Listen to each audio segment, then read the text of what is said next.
Baiklah, selamat malam semuanya. Selamat datang kembali di Parabellum. Malam ini kita akan membahas pesawat tempur Turki, Khan. Banyak dari kalian mungkin penggemar Star Trek. Saya rasa pasti ingat meme itu kan? Khan! Buat yang ingat serial lama bersama kita ada Leonardo Lanzara. Dan cerita ini punya relevansi karena kita lihat misalnya belakangan ini Arab Saudi mulai tertarik pada Khan yang merupakan hal yang menarik. Mungkin mereka sedang mencari pemasok yang agak berbeda dari biasanya. Dan yang pasti Turki juga sedang mencoba meskipun tidak terlalu berhasil. Karena ingatlah kisah tentang tank Turki. Mereka tidak terlalu bagus. Untuk menjadi katakanlah lebih mandiri dalam hal ini, saya akan memberikan pengantar singkat ini. Leonardo, sedikit tentang sejarah, sedikit tentang pengadaan Turki yang sebenarnya tidak terlalu baik.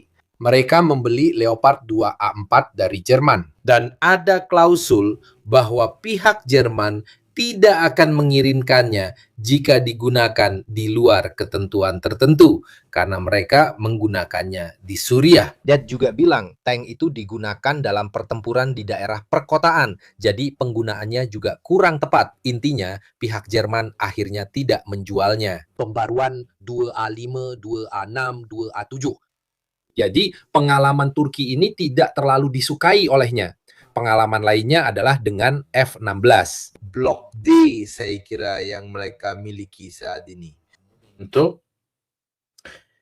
Karena mereka membeli S-400, orang Amerika tidak mau menjual F-35 kepada mereka. Jadi orang Turki, perhatikan, mereka termasuk yang pertama bergerak di dunia drone. Orang Azerbaijan menggunakan drone Turki yang membantai orang Armenia beberapa tahun lalu. Dan dari situ lahir antara lain konsep pertama dari multi-domain warfare. Di sana mulai terlihat peran penting drone dalam peperangan. Dan jadi sejujurnya mereka terjun ke bidang yang pada saat itu masih cukup spekulatif. Kita sedang berbicara tentang tahun 2016. Orang Turki mulai banyak mengembangkan drone pada konsep kapal pembawa drone dan sebagainya. Jadi mereka mengambil jalan yang sangat-sangat berbeda dari banyak negara lain. Yang cenderung berkata, ya sudah, saya beli saja dari Amerika atau Prancis dan sebagainya. Dan inilah proyek baru mereka yang memang butuh waktu untuk dikembangkan. Namun ini sedikit banyak menunjukkan arah kecenderungan Turki, kemandirian, maksudnya ketergantungan total pada produksi sendiri, lebih mandiri dari segi produksi, mengurangi ketergantungan eksternal, bahkan mungkin menjadi penyuplai utama untuk wilayah tertentu, seperti itu. Silakan Leo. Baik sekali, halo semuanya. Halo Mirko, terima kasih atas kesempatan untuk membicarakan pesawat tempur yang kurang dikenal ini, yaitu Ken, salah satu pesawat tempur baru. Sebelum memulai, izinkan saya menyapa dan mengucapkan terima kasih kepada orang yang telah memberikan si kecil ini kepada Mirko.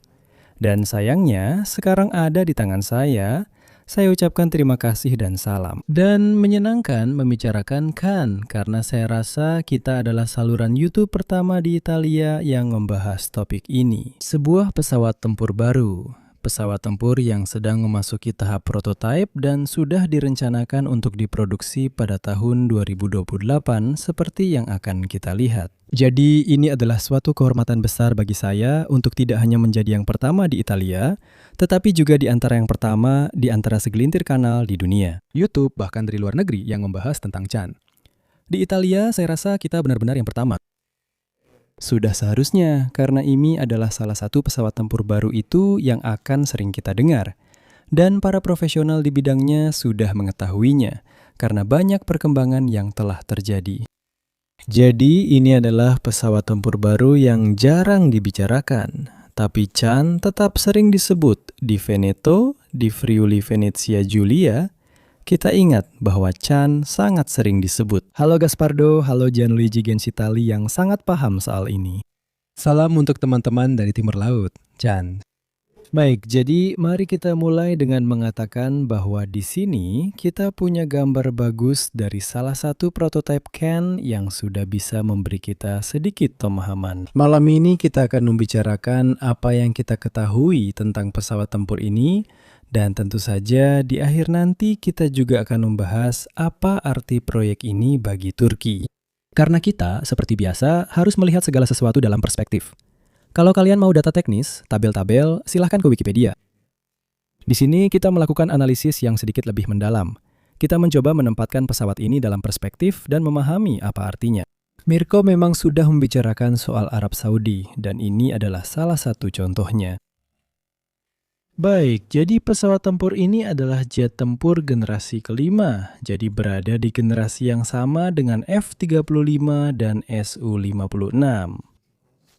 G-36 dan KF-21 Blok 3 dari Korea Selatan ketika sudah siap, jadi sekitar tahun 2030-an. Jadi ini adalah jet tempur generasi kelima dan merupakan salah satu dari sedikit pesawat generasi kelima yang ada di dunia. Dan di sini saya sudah melihat seseorang tersenyum. Ah, masa sih Turki bisa membuat jet tempur generasi kelima seperti F-35? Ah, tidak mungkin, masa iya? Saya ingin menekankan bahwa kita, orang Eropa, sebaiknya tidak memandang rendah Turki, karena kita orang Eropa justru membeli jet tempur generasi kelima, yaitu F-35. Kita bahkan tidak pernah mencoba membuatnya. Kita berasal dari Delta Kennard generasi 4,5. Kita bahkan tidak pernah mencoba membuat jet tempur generasi kelima. Jadi, hati-hati, jangan mengejek orang Turki. Dan terutama, kita orang Eropa tidak punya banyak alasan untuk tertawa karena mungkin kita seharusnya melakukan sesuatu dan kita tidak melakukannya. Lalu, kita juga belum tahu persis apa yang akan dilakukan Chan dan seperti apa jadinya. Tapi yang jelas dia sudah ada di sana. 11.015, dengan tepat bertanya kenapa membeli Typhoon jika produksinya baru dimulai tahun 2028. Kita akan sampai ke situ juga, karena kita akan membahasnya. Baik, tentu saja aku lupa. Mirko dengan tepat membicarakan soal uang. Karena kalau kamu membuat jet tempur seperti ini, jet tempur generasi kelima yang setidaknya secara teori setara dengan F-35 dan lainnya, kamu juga membuka peluang untuk ekspor. Kamu juga membuka peluang agar sebagian dari pesawat itu dibayar oleh pihak lain, dan dengan begitu menurunkan biaya produksi, yang sebenarnya menjadi keuntungan utama dari F-35. Jadi hari ini kita punya biaya F-35 yang berada di antara 90 hingga 100 juta dolar secara keseluruhan, setelah 1.300 unit dibangun. Pada awalnya biayanya jauh lebih tinggi, lalu jelas biayanya menurun seiring dengan meningkatnya skala ekonomi dan jumlah produksi. Jadi sangat penting bahwa dikembangkan pesawat tempur generasi kelima yang berpotensi bisa diekspor. Dan tentu saja ada juga aspek politik dan industri. Jadi bukan hanya aspek militer saja. Membuat sendiri sistem senjata atau alat di dalam negeri daripada membelinya dari pihak lain memungkinkan untuk mengembangkan industri nasional dan membangun pengetahuan strategis tertentu yang nantinya akan tetap dimiliki. Dan di luar aspek ekonomi, kita juga bisa memberikan nilai tambah pada industri kita sendiri, suka atau tidak suka. Ya, menciptakan lapangan kerja dan menambah poin pada PDB secara nyata. Saya tahu banyak orang tidak suka karena ya ampun, kalian membuat persenjataan. Poin PDB sangat mereka butuhkan mengingat inflasi yang mereka alami, utang mereka dan sebagainya. Siapa sih yang tidak butuh sejujurnya? Dalam semua ini, seperti yang akan kita lihat, berada dalam konteks di mana Turki memainkan peran geopolitik yang semakin penting di Timur Tengah, khususnya di Afrika Utara, tetapi juga di Asia. Jadi, sangat menguntungkan bagi Turki untuk memiliki alat militer yang bisa digunakan dalam konteks kebijakan luar negeri. Beberapa orang menyebutnya neo-Ottomanisme, ya ampun. Jelas bahwa iya, saya juga membuat ekspresi seperti itu. Tidak tonton lagi siaran langsung yang sudah kami lakukan bersama Madaluno tentang Turki, tentang semua yang ada di baliknya, tentang ide mereka. Turki Raya, aliansi dengan Azerbaijan, ambisi-ambisinya, wilayah penyangga di Suriah. Selain itu, ada juga persaingan antara mereka dan Israel ya. Masih ada urusan yang belum selesai. Persaingan yang juga semakin memanas, semakin panas saja. Terima kasih, Mas Imo. Oke, jadi mari kita lihat bahwa Kaan tidak muncul begitu saja. Bukan berarti mereka bangun pagi-pagi lalu memutuskan untuk membuat pesawat tempur generasi kelima. Kaan berada dalam sebuah proyek industri dan geopolitik yang cukup ambisius. Dan sekarang akan kita lihat bersama. Kaan, benar sekali Mirko menunjukkan kepada saya. Slide ini berarti diterjemahkan sebagai penguasa, raja besar, raja dari segala raja, sesuatu seperti itu. Jadi ini juga Daikanes. Bukan? Seperti yang dikatakan oleh Genghis Khan. Selalu dia. Tapi saya rasa dari segi linguistik pun pasti ada hubungan antara semua ini. Begitu.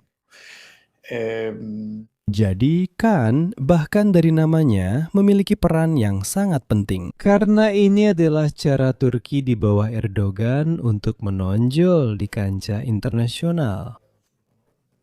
Dengan sebuah produk, karena ini adalah sebuah produk, sebagai alternatif. Tingkat yang juga harus memberikan citra tertentu kepada Turki dan membuat kemampuan industri Turki bersinar. Jadi ini semua adalah sebuah sistem.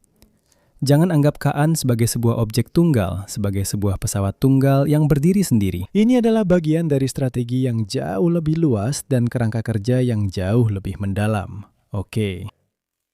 Kita bisa lihat beberapa foto kalau kamu mau tunjukkan, supaya kita mulai tahu sebenarnya ini benda macam apa. Ini salah satu prototip P1 dan P2 nanti kita bahas. Kelihatannya seperti anak sakit dari F-22 dan F-35 yang sebenarnya saling membenci satu sama lain. Tapi kenapa kamu selalu harus memberikan penilaian seperti itu setiap saat? Pesawat ini punya bentuk yang agak unik yang akan kita analisis sekarang, terutama bagian ekornya. Permukaan horizontal pada ekornya cukup mengesankan. Dan ada tonjolan di belakang ini yang sebenarnya bukan tonjolan. Itu adalah perpanjangan dari kanopi, tempat pilot, dengan garis-garis yang sangat khas. Ya, memang agak unik. Bukan berarti pesawat tempur generasi kelima itu sangat indah. Saya sendiri belum pernah melihat satupun yang benar-benar indah. Tidak, seperti yang dikatakan oleh Millennium, itu memang masalah, di mana solusinya adalah untuk mendapatkan jejak radar yang lebih baik. Jadi, mau tidak mau, kamu harus ke arah itu. Perhatikan saja, semuanya mirip satu sama lain, kurang lebih dari segi garis bentuknya. Ini sangat aneh, jika dilihat dari belakang, terlihat tidak proporsional. Ini agak unik, lalu waktu itu saya juga belum terlalu besar. Di live ini kalian akan melihat banyak gambar.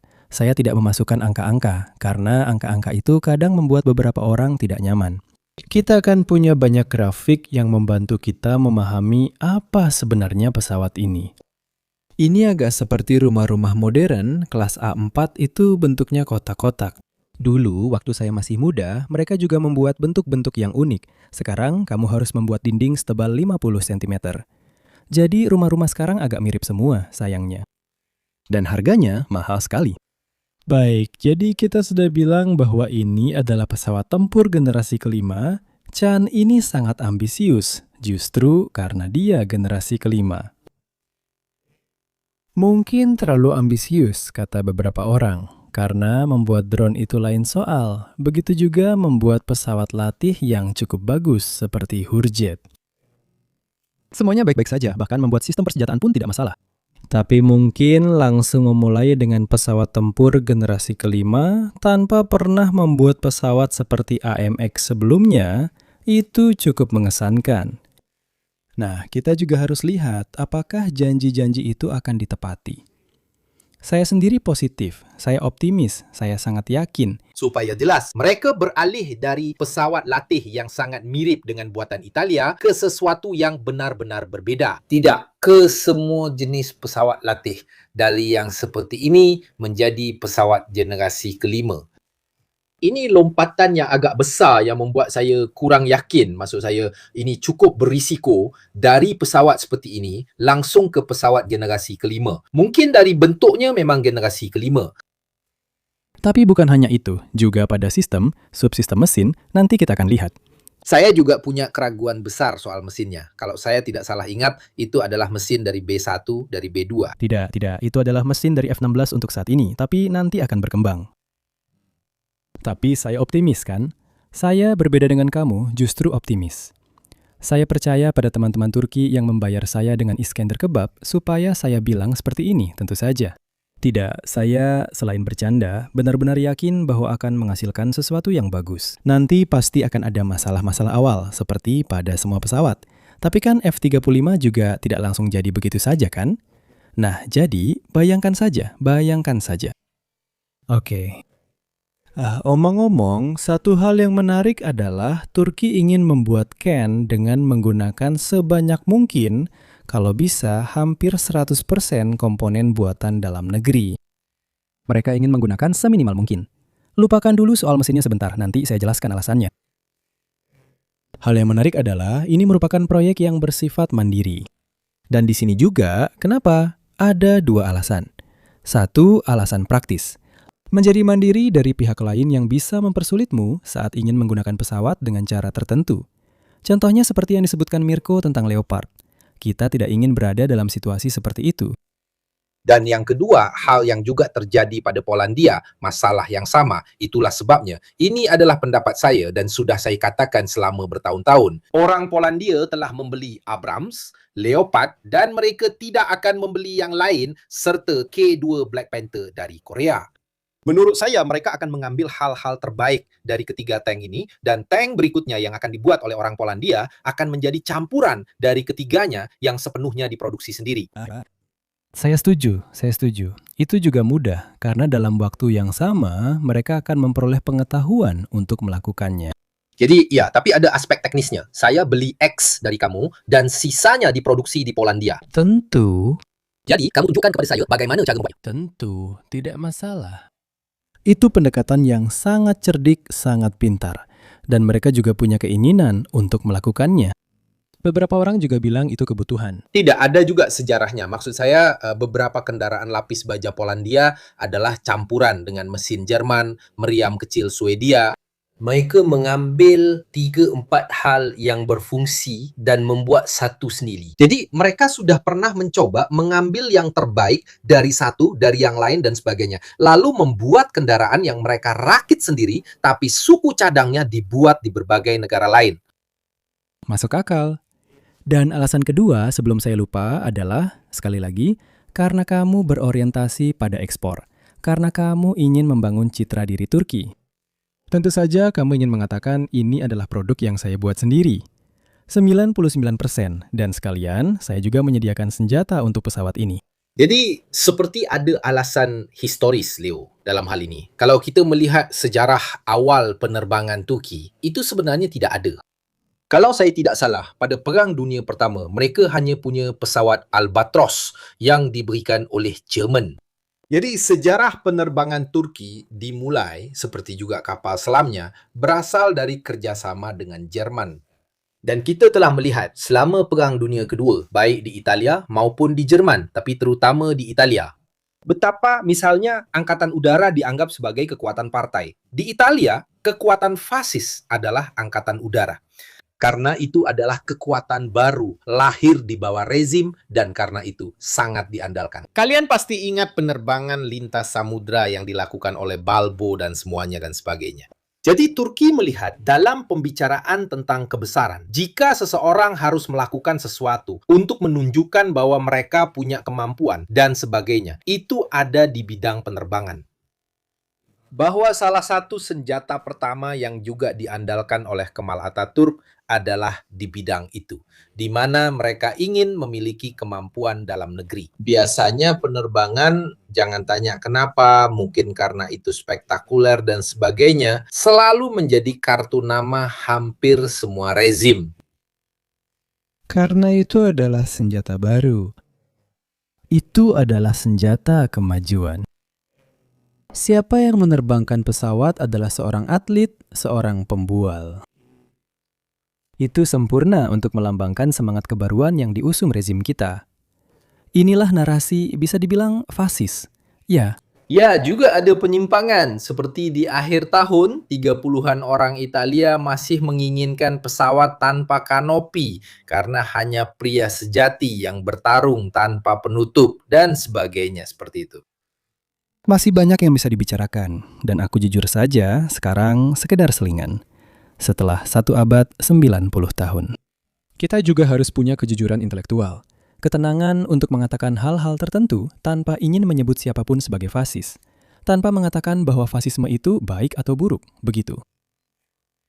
Ya, tapi mereka adalah yang pertama dibom oleh Hitler, pengeboman pertama yang benar-benar tercatat dalam sejarah, atau yang dilakukan oleh orang Italia dalam Perang Italia-Turki. Ya, pada tahun 1911. Dia menjatuhkannya dengan tangannya, ya benar-benar secara harfiah. Ya, mereka melempar semacam lobak ini, yang mana pilotnya dengan satu tangan harus memasang sumbu dan mempersenjatai. Itu benar-benar merepotkan. Saya pernah menulis sebuah buku kecil tentang itu, tapi itu cerita lain, jadi kita lupakan saja. Baiklah.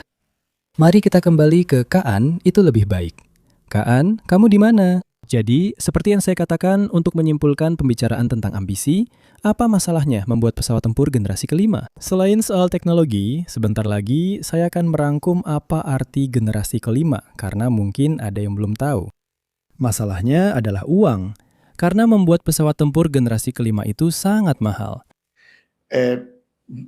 Generasi ke-6 jangan ditanya, generasi kelima saja sudah sangat mahal, jadi tidak semua negara bisa memilikinya. Tapi kabar baiknya untuk para skeptis, Indonesia sudah menandatangani kontrak untuk 48 unit Kaan. Jadi pesawat ini sebenarnya belum ada, baru ada 3 prototip, tapi sudah ada kontrak yang ditandatangani untuk 48 pesawat untuk Indonesia. Kamu tahu di mana aku mencurigai arah perkembangan Kaan? Tentang fakta bahwa dengan S400, mereka mungkin telah melakukan banyak profiling. Jadi mereka juga bisa menguji kemampuan reflektif dari materialnya. Karena menarik untuk melihat bahwa mereka menginginkan F-35 dan S-400 secara bersamaan. Untuk memahami, menurut saya, seberapa terlihat pesawat mereka dan apa saja kemampuan pesawat siluman, serta menggabungkan kedua hal tersebut. Karena kamu akan memiliki sesuatu yang tidak dimiliki siapapun di dunia. Di satu sisi, ada yang memiliki salah satu perisai paling terkenal. Dan di sisi lain, ada yang justru memiliki pedang paling terkenal. Jadi kamu juga bisa melakukan kalibrasi sendiri dan melihat apa saja keunggulan dari kedua benda itu. Hal yang paling saya ragukan, tapi saya tahu kamu akan membahasnya, adalah soal elektroniknya. Karena bentuknya, penerbangan, avionik, dan sebagainya, kamu punya pengalaman. Tapi untuk mengembangkan elektronik sendiri, menurut saya itu sulit. Saya justru berpikir positif. Saya optimis karena Turki sudah banyak pengalaman dengan drone. Dan untuk bagian elektroniknya, ya ampun, mungkin memang tidak akan bisa menyamai performa radar AESA di F-35, ya syukurlah. Tapi saya justru optimis, Mirko, karena untuk alasan profesional lainnya, saya pernah berhubungan dengan industri-industri Turki. Dan saya harus bilang bahwa saya keluar dari pengalaman-pengalaman ini luar biasa, saya keluar dengan kesan yang mendalam. Lalu tidak harus menjadi yang terbaik, cukup saja kalau sudah cukup baik untuk. Tujuan komersial Ken adalah mengambil sedikit pangsa dari F-35 menjadi alternatif F-35 bagi mereka yang tidak mampu membelinya, baik karena uang maupun alasan politik. Karena F-35 tidak diberikan kepada semua orang. Tadi kamu menyebut Arab Saudi. Sejak kapan Arab Saudi meminta F-35 dan tidak pernah diberikan? Kenapa di Timur Tengah hanya Israel yang boleh punya F-35? Kamu suka atau tidak suka? Mereka sudah memberimu F-15 semua yang kamu mau, tapi F-35 tidak. Lalu kenapa Arab Saudi biasa saja tidak bisa memilikinya?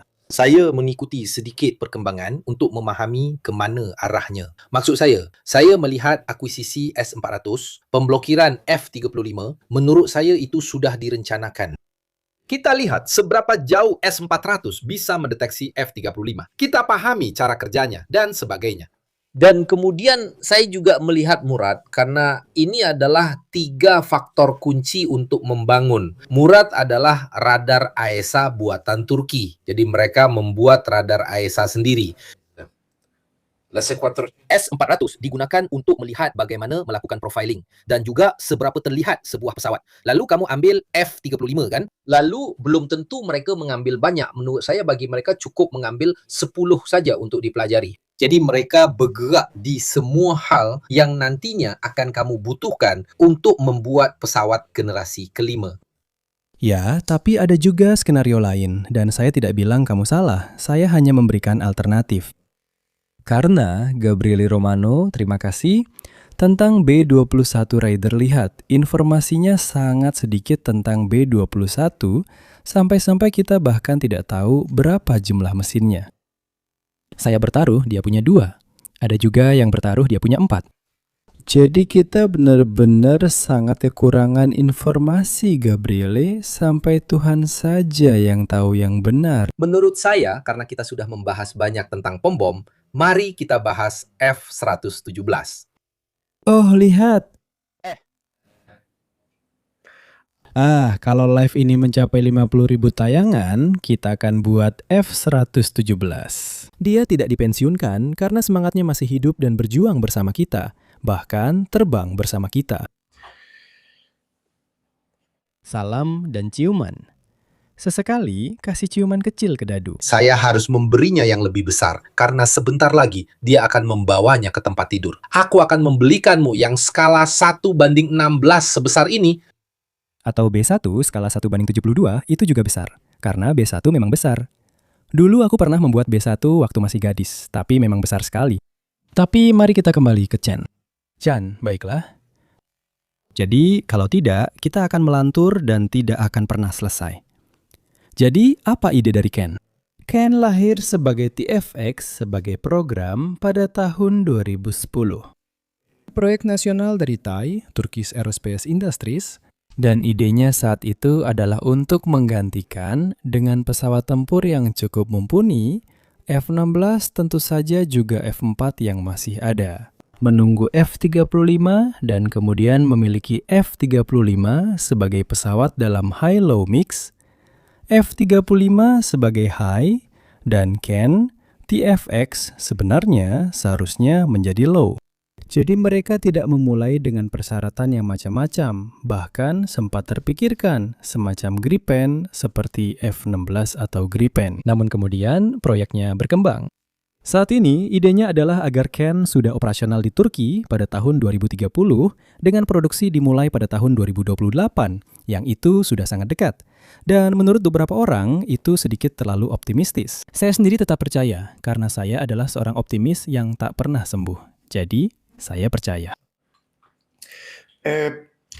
Karena kita sedang membicarakan, nah bagus Mirko yang menunjukkan slide ini kepada kita.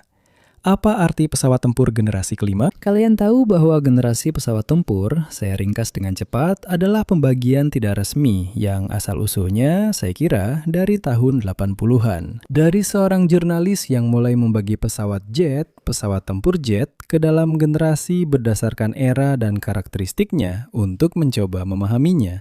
Jadi, dialah yang pertama. Pesawat tempur generasi keempat F-15, F-16 generasi keempat.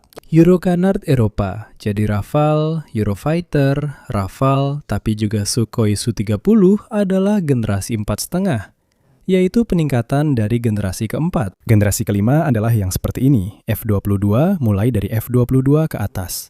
Yang sebenarnya adalah proyek tahun 80-an F-22 ya, hati-hati. Mulai diproduksi antara akhir tahun 90-an dan awal 2000-an kalau tidak salah. Produksinya selesai pada 2011 seingat saya. Itu adalah pesawat generasi kelima pertama, karena kemampuan stealth yang canggih, super cruise yaitu bisa melewati kecepatan suara tanpa afterburner, sensor canggih, data fusion, avionik canggih, dan kelincahan yang sangat baik. Itulah secara garis besar yang membedakan pesawat tempur generasi kelima. Target yang tidak mudah, pesawat yang sangat mahal, dan kemampuan industri yang dibutuhkan juga cukup tinggi. Dan mari kita tampilkan gambar berikutnya, Mirko, tolong.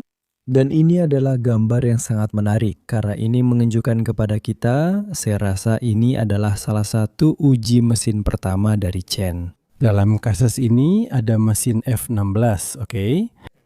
Dan F-100. Jadi, karena tadi kamu sudah bicara tentang sebuah gambar yang cukup bagus, omong-omong, sangat menarik, oke? Karena tadi kamu sudah bicara tentang S-400, saya mau tanya, kenapa Turki memilih untuk membeli S-400? Karena alasan yang kamu sebutkan tadi, atau karena Amerika tidak mau memberikan Patriot kepada mereka? Amerika tidak mau memberikan Patriot kepada Turki. Turki menginginkannya, tapi Amerika Serikat tidak mau memberikannya. Mereka banyak bertele-tele. Mereka hanya memberikan versi lamanya, bukan versi terbarunya. Jadi, pada titik tertentu, Turki mencoba mencari pasokan dari tempat lain. Jadi, ada juga alasan itu. Kenapa mereka tidak memberikan F-35 kepada Turki? Bukan hanya karena Turki sedang membuat kesepakatan dengan Rusia untuk S-400, tapi juga karena alasan politik. Ada kekhawatiran bahwa F-35 bisa digunakan di Suriah melawan orang Kurdi. Ada sedikit ketakutan seperti itu. Dan di situ juga ada keterlibatan Israel. Juga Israel dan juga Yunani. Kenapa Yunani tidak? Saya tidak percaya kalau konsep Chan berangkat dari gagasan kita ambil S-400, F-35. Saya rasa itu muncul seiring berjalannya waktu. Maksud saya, awalnya itu seharusnya menjadi pesawat tempur generasi keempat, 4,5. Lalu seiring waktu, mereka mulai menyadari, oke, kita juga bisa melakukannya. Setidaknya kita punya bagian ini, radar ESA sedang kita tangani, dan sebagainya. Saya rasa konsep pesawat itu telah berubah dalam 10 tahun terakhir ini. Secara bertahap, tergantung situasinya, mereka melakukan penyesuaian. Juga karena situasi geopolitik secara umum telah berubah. Jadi seharusnya itu adalah sesuatu yang terus berkembang. Belum tentu juga apa yang keluar sekarang akan menjadi versi finalnya. Mungkin dengan mesin yang berbeza dan sebagainya, mereka akan terus mengembangkan ide ini. Mungkin nanti akan dilengkapi dengan loyal wingman atau hal-hal lain sebagai opsi. Itu hampir pasti. Tapi kita akan sampai ke situ juga karena kita juga akan membahas topik-topik ini. Begini, tapi menurut saya kamu benar juga karena proyeknya telah berkembang menjadi lebih berat dan semakin besar seiring waktu. Tapi saya pikir itu adalah interpretasi yang tepat. Itu tidak bisa lagi menjadi bagian low dari high-low mix karena high sudah tidak ada lagi.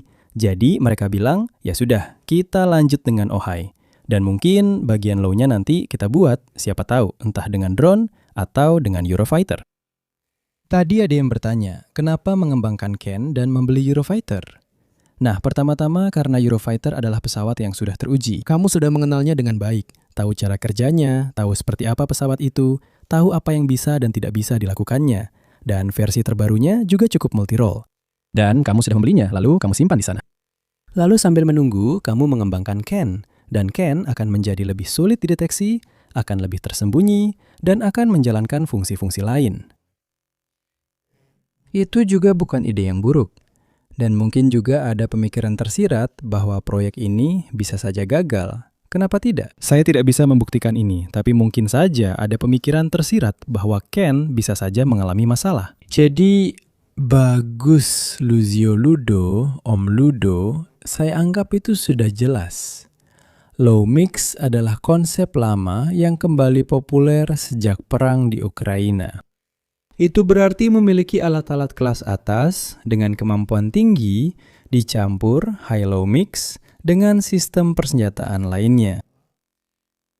Bukan berarti tingkat rendah, tapi tingkatnya sedikit di bawah. Dengan cara ini, dan ini juga salah satu konsep yang sudah berulang kali saya dan Mirko angkat, sejak kami saling kenal, saya rasa sejak akhir tahun 23.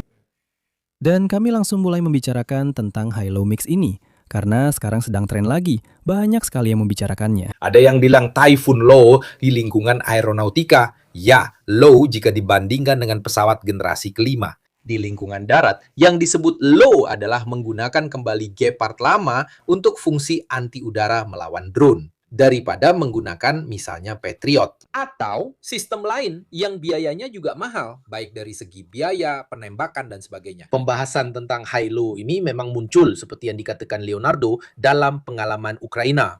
Dalam arti apa? Kita menyadari bahwa dua tentara yang kurang lebih setara bisa saling menghancurkan. Tingkat atrisi begitu tinggi sehingga kita kembali ke sistem senjata yang lebih sederhana yang bisa langsung digunakan oleh tentara massal. Sekarang, dalam dunia penerbangan, sulit untuk membicarakan tentang low. Itu selalu bergantung pada apa yang dianggap high. Tapi kalau ada yang kaget, saya bisa memahaminya. Tapi bayangkan saja, di Amerika Serikat F-15EX dianggap sebagai low, sedangkan bagian high-nya adalah F-35. Oh teman-teman, F-15EX biar saya saja yang mengoperasikannya. Semua Hornet. Semua Super Hornet ya. Anggap saja yang low itu seperti kuda beban yang membawa banyak barang. Yang high itu F-35 dan F-22. Tapi apa bedanya? Yang high biasanya diproduksi sedikit karena harganya mahal, pelatihannya lama, perawatannya berat, ketersediaan pesawatnya rendah karena butuh perawatan, misalnya pada lapisan radar coating, pelapis penyerap radar di bagian luar. Sedangkan yang low, tanda kutip, karena kalau tidak, Typhoon bisa tersinggung, F-15 juga bisa tersinggung. Karena memang benar, pesawat-pesawat itu lebih tersedia, jumlahnya lebih banyak, harganya lebih murah. Tapi ya ampun, F-15-X harganya mahal sekali. Typhoon juga saya kira harganya lebih dari 110 juta per unit. Tapi tetap saja itu adalah produk yang kurang sensitif. Bahkan secara simbolis. Apa artinya kehilangan sebuah F-35? Ya ampun, ya ampun. Jadi, mana yang lebih rela kita kehilangan? 2. 3 F-15 memiliki nilai simbolis yang lebih rendah. Teman-teman, kalian lihat kan pembicaraan di sini jadi semakin meluas. Kita bisa saja membahas dan mendiskusikan topik ini lebih jauh dan kami sangat senang melakukannya, tapi sayangnya kita harus kembali membicarakan Ken. Juga karena saya yakin kita akan mendapatkan banyak penonton dari Turki, jadi mari kita coba tetap fokus pada topik ini. Oke, jadi pada titik ini kita harus sampai kemana? Mengembangkan platform seperti ini sangat penting bagi Ankara. Dan ya, memang Eurofighter akan dibeli sebanyak 4.456 unit. Jadi sebenarnya apa data akhirnya intinya? Angkatan Udara Turki sedang bergerak menuju tingkat modernisasi yang benar-benar mengesankan. Mereka sedang menuju kualitas yang sangat baik. Oke, mari kita lanjutkan. Saya minta tolong Mirko, tolong tunjukkan beberapa foto kepada kami. Nah, karena tadi saya sudah menyinggung soal dimensi, jadi seperti yang kalian tahu, saya tidak suka asal melempar angka atau menampilkan tabel karena itu tidak menyenangkan. Jauh lebih menyenangkan melakukan perbandingan dimensi dalam skala seperti ini. Meskipun tentu saja bisa ada perbedaan beberapa milimeter, tapi F-22 itu pesawat yang cukup besar. Yang itu bahkan lebih besar, benar-benar besar. Di sini kita berada pada ukuran Su-57 dan J-20. Saya rasa itu juga kerana penggunaan mesin F-16 yang memang tidak terlalu kecil. Bukan hanya itu, pesawat yang besar memungkinkan membawa lebih banyak bahan bakar sehingga jangkauannya lebih jauh dan juga memungkinkan ruang senjata yang lebih besar. Dan saya lebih. Ruang senjata, karena bagaimanapun juga di mana Turki harus beroperasi. Kurang lebih di sekitar wilayah mereka. Jadi saya rasa mereka tidak membutuhkan kemampuan operasional hingga ribuan kilometer. Kalau kamu sudah bisa beroperasi sejauh 1.000 kilometer, kamu bisa sampai kemana saja. Israel, kamu bisa sampai ke Teheran. Kamu juga bisa dengan mudah sampai ke Azerbaijan. Katakan itu kepada Indonesia. Kepulauan terbesar di dunia dengan lebih dari 1.000 pulau, benar-benar membutuhkan pesawat bermesin ganda dengan jangkauan yang luas. Tapi mungkin kamu bisa memilih. Kamu tahu, aku juga percaya pada modularitas segala sesuatu.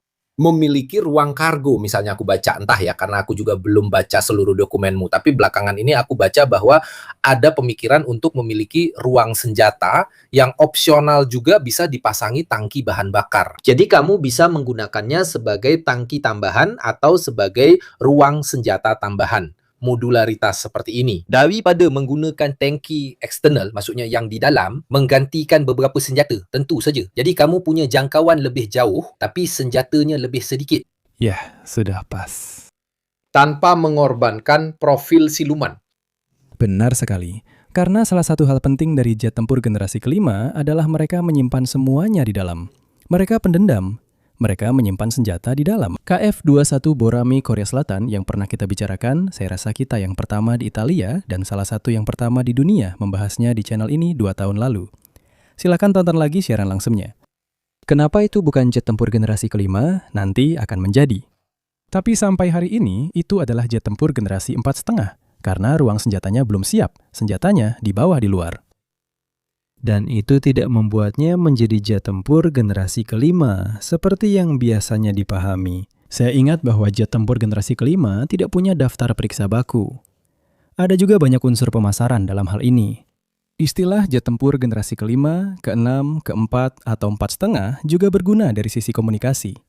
Itu juga membantu agar kita langsung paham apa yang sedang dibicarakan. Tapi jangan kita ambil semuanya mentah-mentah. Sepertinya F-35 tidak punya mode jelajah. Sepertinya tidak. Namun, apakah kita juga akan memperlihatkan gambar berikutnya? Nah, lihat kan? Aku sudah paham maksud 4K itu. Salam untuk Timur Laut. Jadi, masih soal perbandingan. Ukuran tidak penting. Karena yang penting bukan seberapa besar kamu, tapi bagaimana kamu menggunakannya. Lihatlah bentuk F-22 dan kan. Okay. Ada kemiripan tertentu. Semua orang bilang semuanya mirip F-35. Tidak juga. Dalam kasus ini, Chan sangat mirip dengan F-22. KF-21 Borami itu seperti F-22 yang sedikit diperkecil. Desainnya memang seperti itu. Tapi kenapa? Karena ada serangkaian aturan yang harus diikuti jika kamu ingin mengurangi jejak radar, RCS-mu, radar cross-section-mu. Bagus, Winter. Tapi lihat jarak antara mesin-mesinmu. Kamu jadi sangat terlihat seperti itu. Jadi, jarak antara mesinmu juga berbeda-beda antara satu produk dengan produk lainnya. Memiliki jarak antara mesin-mesin itu memungkinkanmu menempatkan sesuatu di antara mesin-mesin itu. Itu juga memungkinkanmu untuk melebarkan badan pesawatmu. Itu juga memungkinkan untuk menghasilkan lebih banyak daya angkat. Karena ingatlah bahwa perpaduan antara sayap dan badan pesawat pada akhirnya menghasilkan daya angkat. Iya, masuk akal. Tapi saya tetap ingin menyoroti konsep jarak antara mesin-mesin itu. Sekarang di sini saya asal bicara, seperti kata Funari, tapi juga dia, bahkan Su-27, bahkan Su-57 juga memiliki jarak antara mesin-mesin seperti ini. Nah, ini satu-satunya cara yang bisa saya pikirkan agar yang putih tidak menembak. Lihat. Tapi untuk apa gunanya? Gunanya untuk menghasilkan daya angkat. Mereka sudah menghilangkannya. Itu berguna untuk menghasilkan daya angkat dan menciptakan ruang, sebuah terowongan di antara mesin-mesin yang digunakan untuk menempatkan senjata. Sebuah solusi aerodinamis yang sangat efisien. Bahkan sampai sekarang, formula dari tahun 70-an bahkan 60-an ini masih digunakan kembali. Oke, mari kita lanjutkan saja untuk memperlihatkan beberapa foto karena memperlihatkan wajah saya tidaklah penting. Nah, ini perbandingan dimensi lainnya. Ken. Seperti yang Anda lihat, TFX Ken berada dalam kategori dimensi yang sama dengan pesawat tempur berat F-22 Su-57 dan J-20 dari Tiongkok. Silakan beralih ke J-20. Kita selalu lupa, tapi ada lebih dari 300 J-20. Dan saya membaca bahwa ada rencana untuk membuat 1000 J-20. Ya Tuhan, mereka memproduksi seperti orang gila. Turun saja, supaya para pengikut kita lebih memahami. Lihatlah perbandingan antara F-22 dan Kan di tengah, F-16 dan F-35 di samping. Kalian sadar tidak?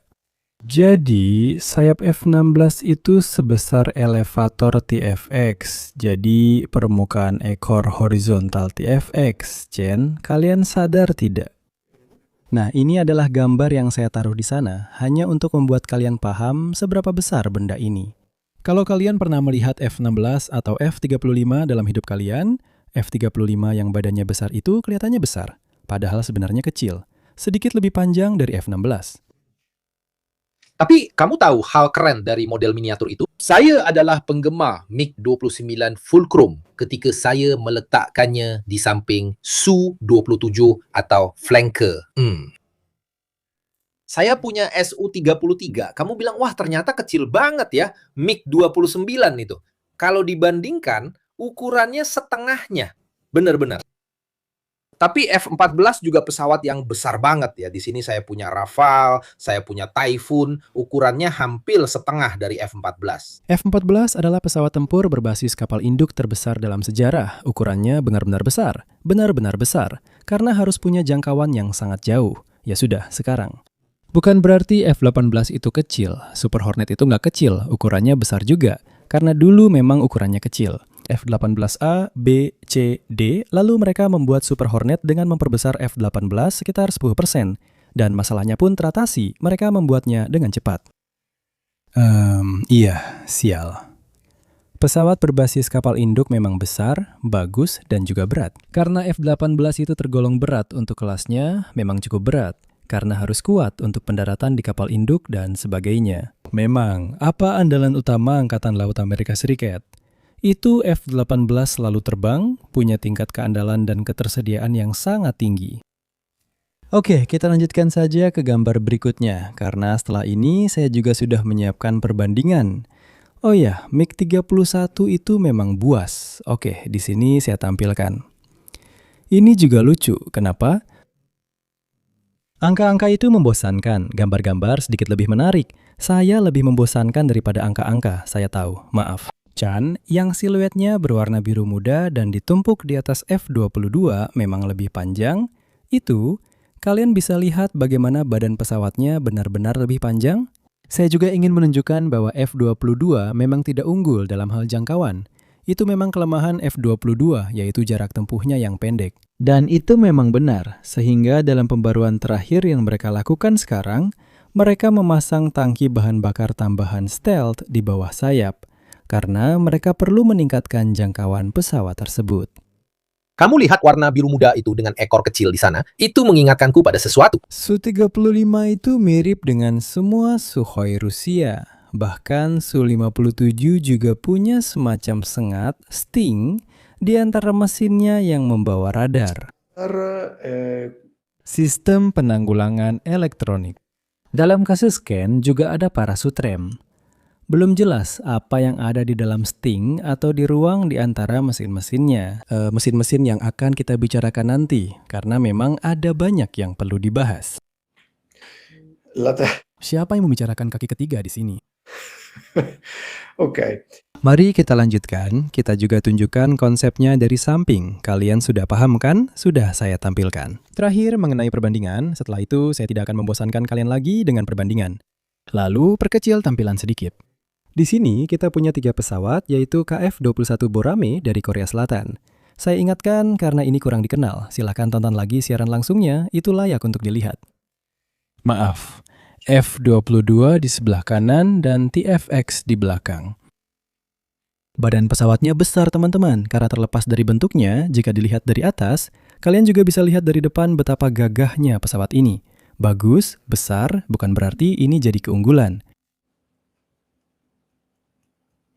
Kenapa roda pendaratnya begitu panjang? Kenapa pesawat ini lebih tinggi dibandingkan yang lain? Itu pertanyaan yang bagus. Untuk meredam beratnya mungkin. Lebih.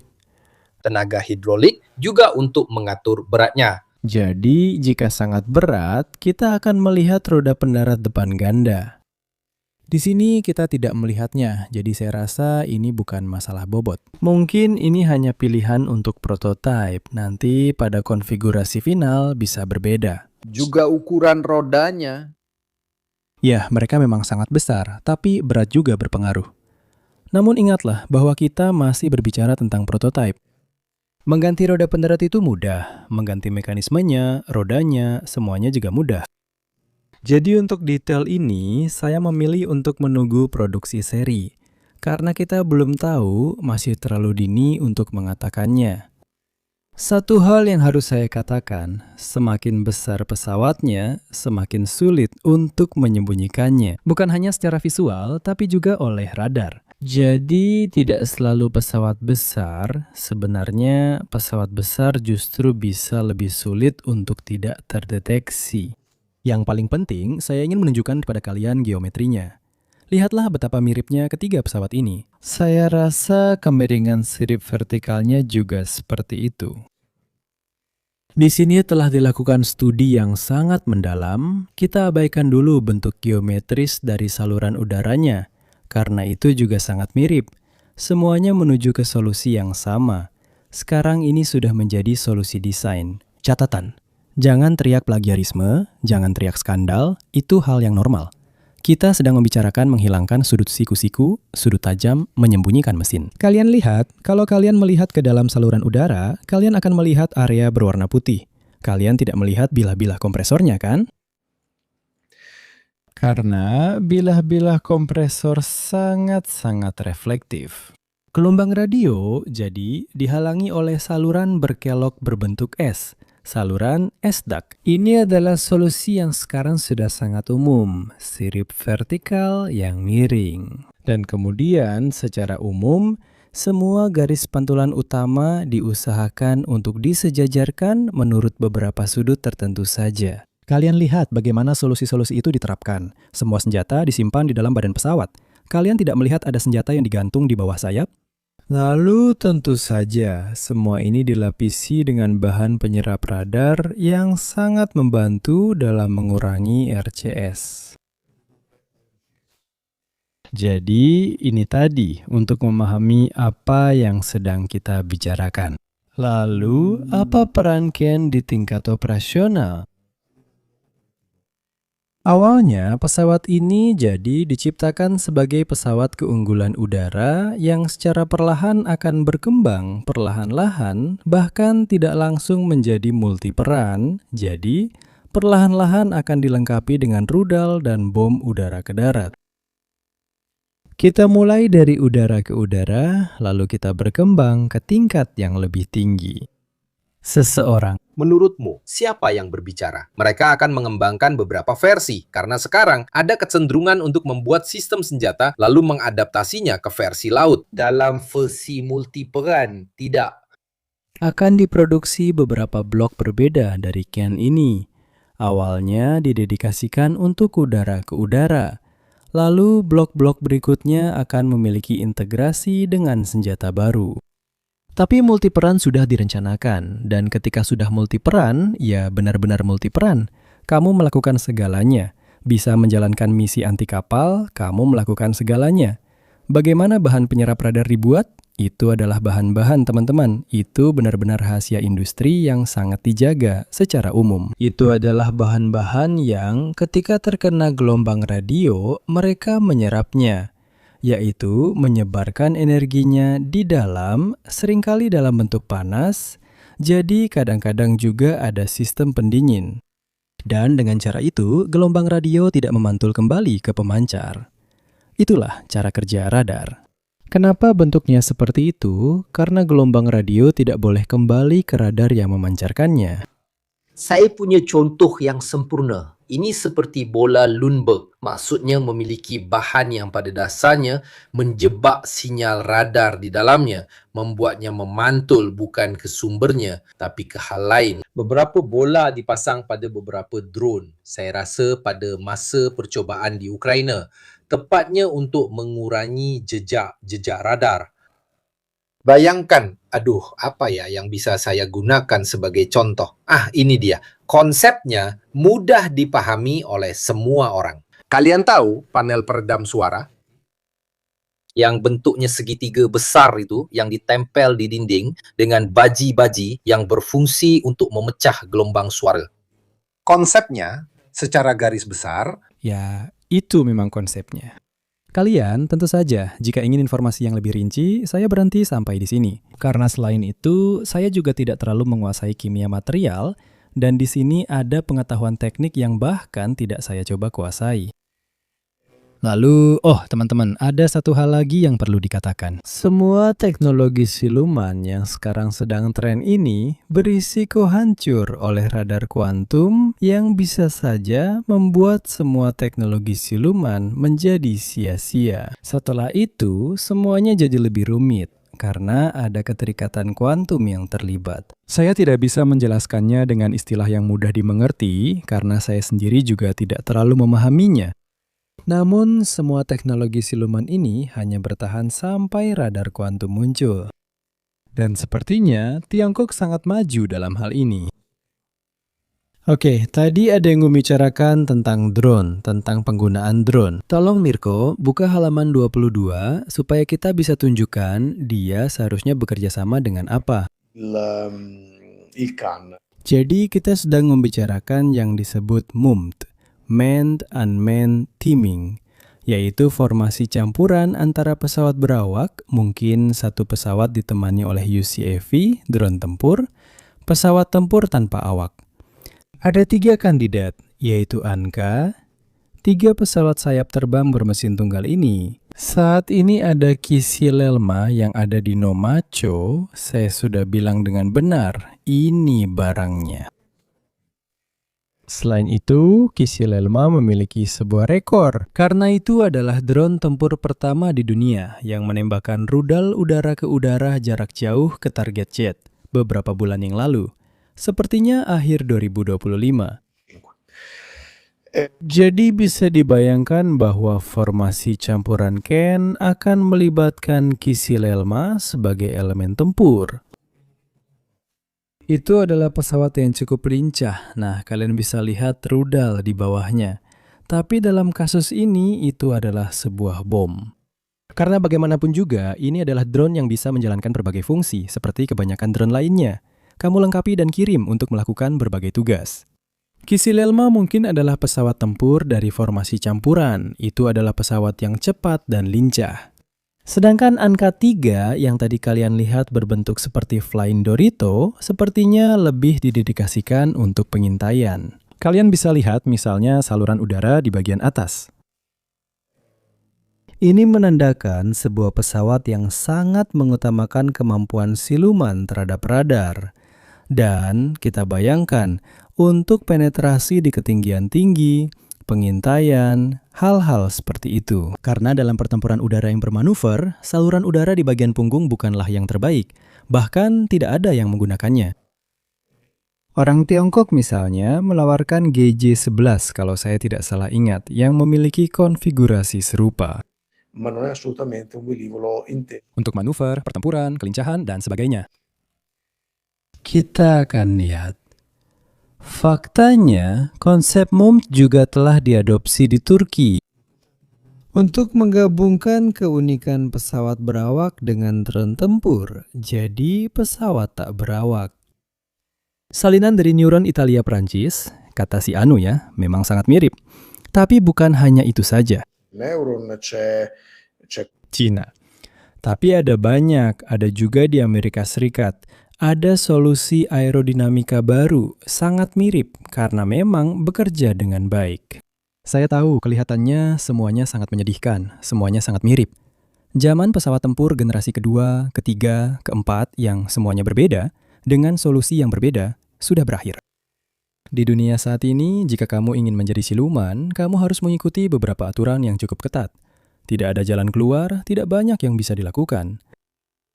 Tapi bahkan tank, evolusinya kurang lebih sama. Pada akhirnya semua orang akan sampai pada solusi akhir yang sama. Memang tidak ada jalan keluar, kamu harus begitu. Mereka semua punya lapisan baja miring. Mereka semua kurang lebih punya penglihatan malam thermal, PFSDS. Beberapa ada yang punya varian dengan kemampuan peluncuran rudal. Semuanya punya lapisan komposit. Ada beberapa hal baru, seperti Rusia dengan sistem kapsulnya.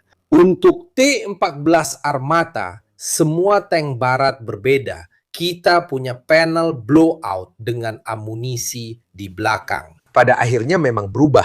Tapi kalau dilihat-lihat, sebenarnya Abrams tidak terlalu berbeda secara visual dari Leopard 2. Mungkin orang Israel lebih berbeda karena mereka punya kebutuhan pertempuran perkotaan yang membuat mereka mengembangkan berbagai hal secara khusus, seperti mortir yang dipasang untuk infanteri, kemampuan membawa infanteri, dan sebagainya. Jadi wajar saja kalau akhirnya semua sampai pada solusi yang kurang lebih sama, dengan ukuran dan kaliber yang hampir sama. Untuk pesawat juga sama. Kurang lebih memang agak menyedihkan bagi kita yang suka pesawat. Mirko punya A10 di belakang punggungnya yang punya desain unik di dunia. Nah, hal seperti itu, saya rasa kita tidak akan melihatnya lagi. Ngomong-ngomong, kami juga pernah siaran langsung tentang A10 dengan beberapa versi imajinatif untuk masa depan. Bahkan, kalau kalian mau, coba tonton lagi siaran langsung tentang versi-versi paling aneh dari pesawat tempur paling terkenal. Itu sangat menghibur. Dia juga mengatakan beberapa hal yang agak unik. Baik, berbicara tentang persenjataan apa yang dipasang di Ken? Jadi kita bisa mempertimbangkan integrasi semua senjata Amerika, Meteor Eropa, tapi juga dan terutama dengan sangat senang hati, persenjataan buatan Turki. Jadi pertama-tama rudal jarak pendek berpemandu IR yang setara dengan AIM-9 Sidewinder atau ELL-27 Rusia, yaitu Bosdogan, namanya seperti itu. Silakan tampilkan gambarnya di bawah, Mirko, tolong, karena ini adalah rudal yang kurang dikenal. Tapi semuanya juga mirip. Bosdogan adalah yang di bawah dan itu setara dengan Sidewinder, Asram, dan Air-Isti. Jadi untuk memperjelas, ini adalah rudal jarak pendek, Bahkan rudal-rudalnya juga semuanya mirip. dan pasti juga akan memiliki nozzle yang bisa diarahkan. Karena sekarang rudal generasi modern memang seperti itu. Dan kemudian Gokdogan yang setara dengan Amram, atau kalau dibandingkan dengan Meteor yang punya mesin ramjet, saya akan bilang ini lebih seperti Amram. Jadi, Bosdogan Gokdogan, salam selalu untuk wilayah timur laut, karena di sini dan juga di sini ada banyak dari gun Bosdogan. Ya, ini adalah persenjataan buatan Turki yang pasti akan ditawarkan bersama pesawat ini. Dan salah satunya adalah ini. Gokdogan telah diumumkan oleh Kili Zelma dan berhasil menghancurkan target udara. Jadi ini adalah keberhasilan teknologi yang besar. Ada gambar lain yang menunjukkan bahwa misalnya rudal-rudal ini sudah terintegrasi pada F-16 meskipun tidak banyak dikenal. Jadi saya tambahkan beberapa gambar lagi supaya kalian tahu itu apa. Persenjataan internal. Meriam 30 mm Deva jadi buatan Prancis juga untuk Chan. Karena ada meriamnya. Mereka bahkan tidak pernah berpikir untuk tidak memasang meriam karena itu memang diperlukan. Sekarang sudah jelas bahwa itu memang diperlukan, tidak bisa lagi diabaikan. Ini adalah keputusan yang penting. Aneh bahwa mereka tidak menggunakan Vulcan 20 mm dari F-16. Aneh juga bahwa mereka tidak menggunakan Rheinmetall BK-27 kaliber 27 mm dari Typhoon. Mereka memasang meriam lain, yaitu Deva 30 mm. Saya tidak mengerti karena ada dua aliran pemikiran terkait dengan meriamnya.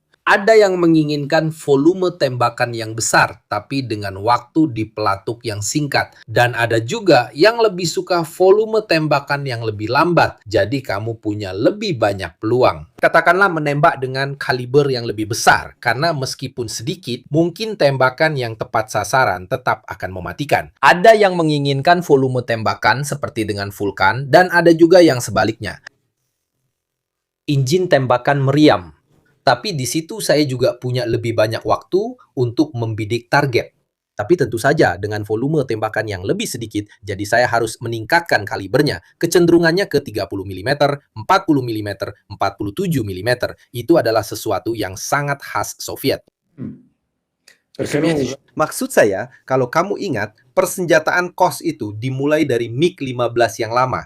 Mereka punya 47 dan satu lagi di pasaran. Kalau 20 atau 27 mm, mereka benar-benar punya meriam besar di bawah sana, dengan sedikit peluru.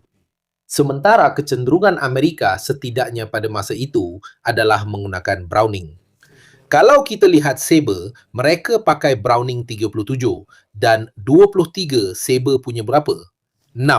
Kalau tidak salah, 6 atau 8. Menembakkan banyak peluru Membanjiri targetnya. Tapi yang sebenarnya adalah ide Amerika. Coba tonton siaran langsung tentang A-10 saat kami membahas meriam, berapa banyak peluru yang ditembakkan, dan betapa sengaja dibuat tidak akurat dalam siaran langsung tentang A-10. Kami sudah membahas poin penting ini tentang meriam. Kurang lebih ada area penyebaran yang harus ditutupi. Dan kemudian, karena memang disengaja digunakan, Saturasi, aku harus memenuhi area itu dengan peluru, lalu pasti ada yang kena. Itulah pola pikir mereka. jadi, sebelum lanjut, aku harus berterima kasih kepada sponsor malam ini. Tentunya Inconi. saya yakin kalian seperti saya setiap hari menerima email, layanan, telepon robot sialan yang sangat membosankan. Hari ini saja saya sudah menerima 2. Dan kalian bingung bagaimana dan kenapa kalian bisa masuk ke daftar mereka. Dan ketahuilah bahwa setiap kali kalian mendaftar di sebuah situs dan layanannya gratis, itu berarti produknya adalah kalian. Jadi, apa yang dilakukan Inconi? Inconi pada dasarnya adalah layanan yang bertugas menghapus data pribadi kalian yang ada secara online dari berbagai data broker. Tujuannya apa? Mengurangi jumlah informasi yang tersebar di internet. Ini tidak hanya membantu mencegah data kalian dijual kembali untuk tujuan pemasaran, tapi juga mengurangi spam lewat email, panggilan tak diinginkan, dan sebagainya. Lebih sedikit data online berarti kemungkinan profilasi yang lebih kecil, tapi juga mengurangi risiko serangan yang ditargetkan seperti phishing. Inconi berbeda dengan layanan data lainnya, tidak menjual data kalian. Memang ada biaya sedikit, sangat murah, apalagi kalau kalian pakai kode diskon saya, kalian dapat diskon 60%. Linknya ada di deskripsi, di chat, di komentar yang disematkan, dan kalian juga mendukung channel ini. Jadi ingat, kalau mereka tidak bisa menemukan kalian, mereka tidak bisa mengganggu kalian. Jadi Inconi adalah solusi untuk masalah kalian dan juga masalah saya.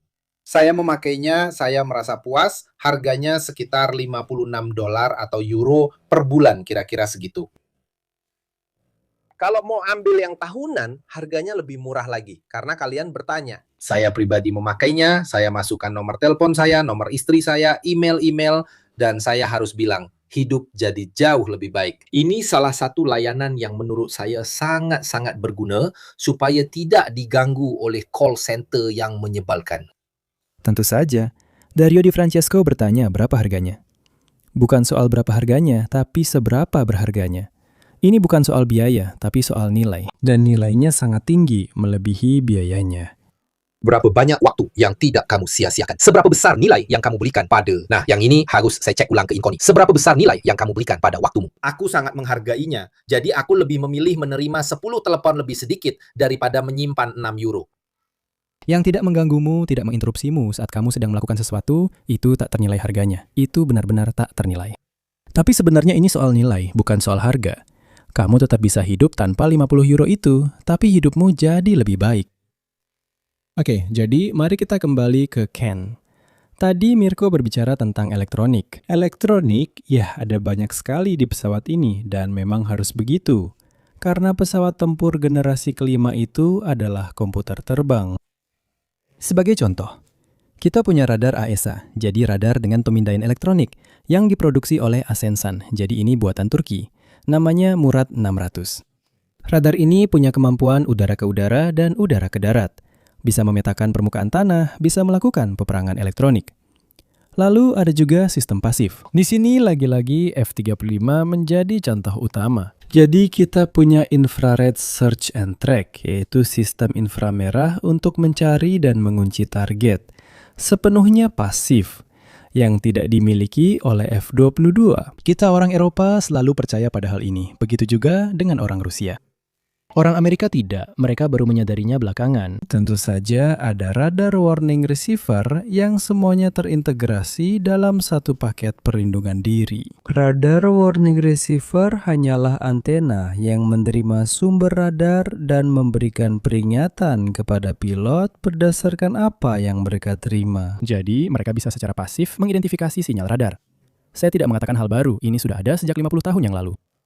Dan bagaimana dengan penglihatan pilot, helm, dan sistem visinya?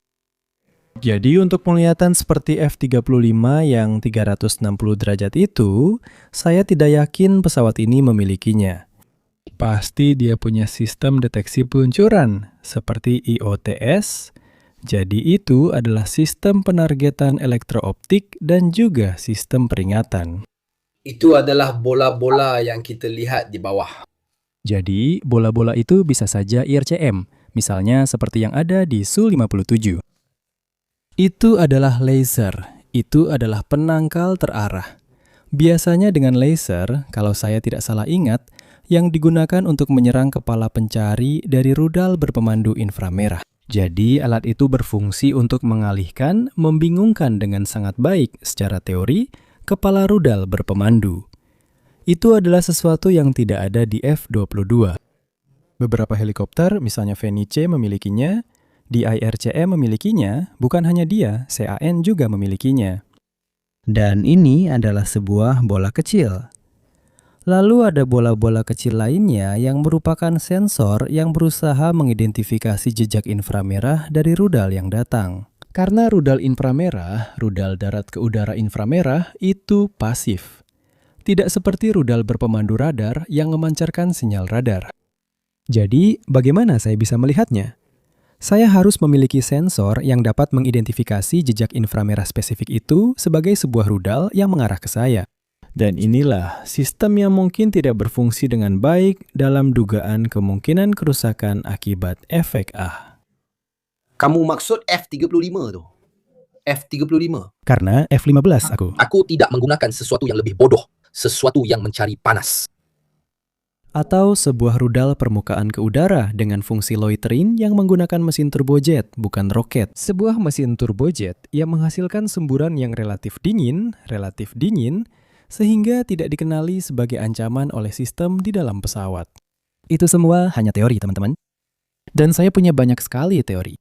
Dan ini adalah teori saya tentang Iran untuk Iran. Sebuah rudal permukaan ke udara yang setelah diluncurkan dengan roket terus melaju dan berputar di area tertentu.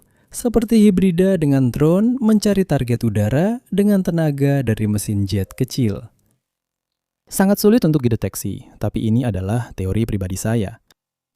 Penggunaan besar-besaran kecerdasan buatan tentu saja untuk menangani ancaman-ancaman ini, baik dalam hal penanggulangan langsung dengan tindakan penanggulangan, maupun dalam penyaringan. Untuk menyajikan kepada pilot sebuah gambaran situasi yang bersih, jelas, dan disusun berdasarkan prioritas untuk pilot. Kesadaran situasi yang terkenal itu yang harus dimiliki pilot setinggi mungkin. Apakah mereka tidak akan menggunakan hanya dengan kecerdasan buatan saja? Sangat banyak. Kecerdasan buatan itu katanya, oh anak muda. Saya sendiri belum pernah melihat pesawat yang bisa dibilang, ya itu pesawat, tapi tanpa pilot. Maksudnya, memang sudah dirancang untuk sepenuhnya dikendalikan kecerdasan buatan. Ya, itu masih agak terlalu dini. Saat ini, kecerdasan buatan sejauh yang saya tahu, tapi saya siap untuk dikoreksi, senang jika dikoreksi. Kecerdasan buatan saat ini belum mampu mengelola semuanya. Namun, kecerdasan buatan sedang mendekati hal itu dengan sangat pesat. Kita sudah memiliki F-16 di Amerika Serikat yang mampu melakukan pertempuran udara dan menyelesaikan operasi kompleks secara mandiri.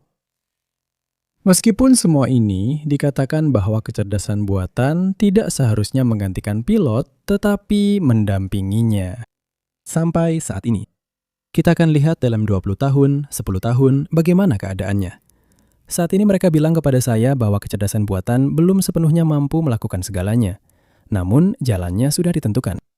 Kita membicarakannya di saluran ini pada tahun 2024 ketika kita membahas UCAV pertama. Dan bahkan saat itu, sepertinya pada tahun 2024. Dalam pertarungan antara kecerdasan buatan melawan pilot, kecerdasan buatan selalu menang. Juga kerana kecerdasan buatan bisa bermanuver dengan tenang pada 9J, sedangkan yang satunya lagi mengalami blackout. Bisa saja mendapatkan semua bantuan dari kecerdasan buatan, tapi kalau pilotmu tidak ada, kecerdasan buatanmu bahkan bisa menilai jenis manuver yang dilakukan lawan dan memahami bahwa itu adalah manusia. dan kemudian membuatnya melakukan manuver yang tidak bisa dia tahan. Sangat baik. Masuk akal. Dan benar juga, saya lihat di sini di antara komentar Diego Barbaresco 1. Mungkin saya salah, tapi saya yakin pernah membaca bahwa F-47 bisa dioperasikan dengan atau tanpa pilot. Bisa dioperasikan dengan atau tanpa pilot. Benar. Tapi juga Su-57 juga Su-75 yang merupakan adik dari Su-57 bermesin tunggal, yang dirancang untuk ekspor dan sepertinya masih dalam tahap prototipe. Juga Tempest GCAP, Global Combat Air Program, yang melibatkan Inggris, Italia, dan Jepang bersama-sama, ditambah beberapa negara lain yang mungkin akan bergabung. Sepertinya dia juga bisa siap untuk membuat versi tanpa awak. Dengan semua keuntungan yang dibawanya, kedepannya dengan kecerdasan buatan yang benar-benar mampu melakukan segalanya, memang masih agak dini, tapi inilah jalannya. Dan kami sudah mengatakannya sejak 2024. Bukan karena kami peramal, tapi karena kami mencari informasi. Oke, situasi program. Prototip pertama yang disebut P0 dari Chen telah terbang pada tahun 2024. Saat ini ada dua prototip, P1 dan P2 yang akan digunakan untuk uji statis di darat, tetapi sudah memberi kita gambaran tentang pesawat akhirnya. Pada dasarnya, P0 telah digunakan sebagai demonstrator. P1 dan P2 adalah prototip yang nyaris final dari versi akhir pesawat ini dan telah mengalami beberapa modifikasi struktural. Sebagai contoh, mereka mengalami pelebaran badan pesawat. Siapa tadi yang bilang ada banyak ruang di antara mesin-mesinnya? Lah, ruang itu telah diperbesar dari P0, yaitu yang berwarna putih di sebelah kanan, ke yang berwarna abu-abu, ke P1 dan P2. Telah terjadi pelebaran badan pesawat. Secara umum, bidang ekor horizontal juga diubah karena alasan aerodinamika dan radar cross-section. Mereka yang menghitungnya, mereka memutuskan bahwa itu lebih baik seperti itu. Saya tidak punya detailnya. Saluran udara juga telah dipindahkan sedikit lebih ke belakang. Jadi ada serangkaian modifikasi yang dilakukan. Dan juga hidung pesawat. Hidung pesawat menjadi sedikit lebih besar diameternya, sehingga bisa menampung radar dengan antena yang lebih besar. Radar yang lebih besar berarti memiliki lebih banyak elemen pemancar dan penerima yang independen. Jadi saya bisa mendapatkan jangkauan yang lebih luas. Falcone bilang, saya harus bicara tentang Epson F-23. Ya, memang banyak yang bisa dibicarakan, mungkin. Juga karena saya masih ingat, karena saya cukup tua untuk mengingatnya, persaingan antara F-22 dan F-23. Saya ada di sana. Jadi saya ingat betul, saya ada di sana. Saya hari itu di Gaugamela. Saya ada di sana, saya ada di sana, saya ingat itu, berdarah-darah. Saya ingat itu. Dulu orang membaca Aeronautica Edivesa untuk hal-hal seperti ini ketika majalah itu masih ada. Baik, akan diproduksi 3 prototip lagi akhirnya. Jadi sepertinya, bagus-bagus. Saya juga sudah memasang foto ini. Nah, kalian lihat P1 dan P2.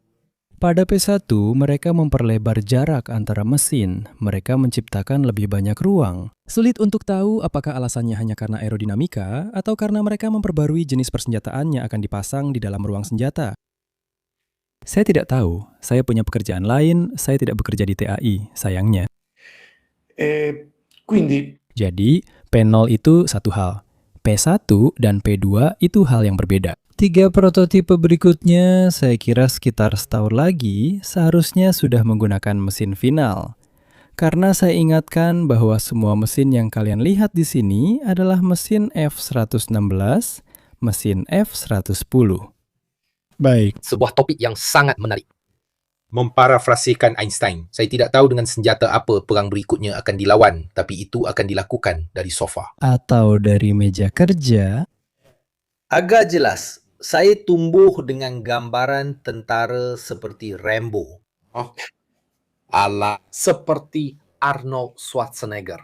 Sebenarnya, itu lebih mirip Fat Thor yang dari masa depan. Waktu dia jadi gemuk yang minum bir sambil perut buncit, kamu ingat? Iya, Akhirnya ada superhero yang bikin aku merasa terwakili. ini dia. Kalian bercanda, tapi itu benar. Berapa banyak wawancara yang sudah dilakukan Mirko dengan operator drone yang beroperasi di Ukraina? Tapi berapa banyak gamer yang direkrut untuk melakukan hal-hal itu? Karena mereka belajar lebih baik. Saya sudah pernah melihat hal-hal seperti ini dengan ARMA, America's Army yang pertama, yang memang merupakan FPS yang sangat difokuskan untuk pelatihan militer. Ada kerjasama di situ. Pada masa itu masih merupakan hal yang sangat niche. Sekarang sudah sangat umum bahwa mereka yang paling cocok untuk mengoperasikan tank, menjadi pilot, atau operator drone adalah para gamer. Baik dari segi refleks maupun pengetahuan, bahkan memori otot, baik itu untuk konsol, joystick, dan sebagainya. Tentu.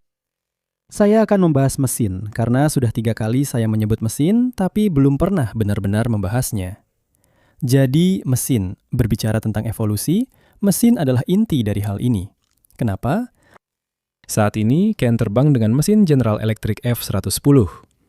Tadi saya bilang F-100 saya rasa di awal siaran langsung, mohon maaf, maksud saya F-110.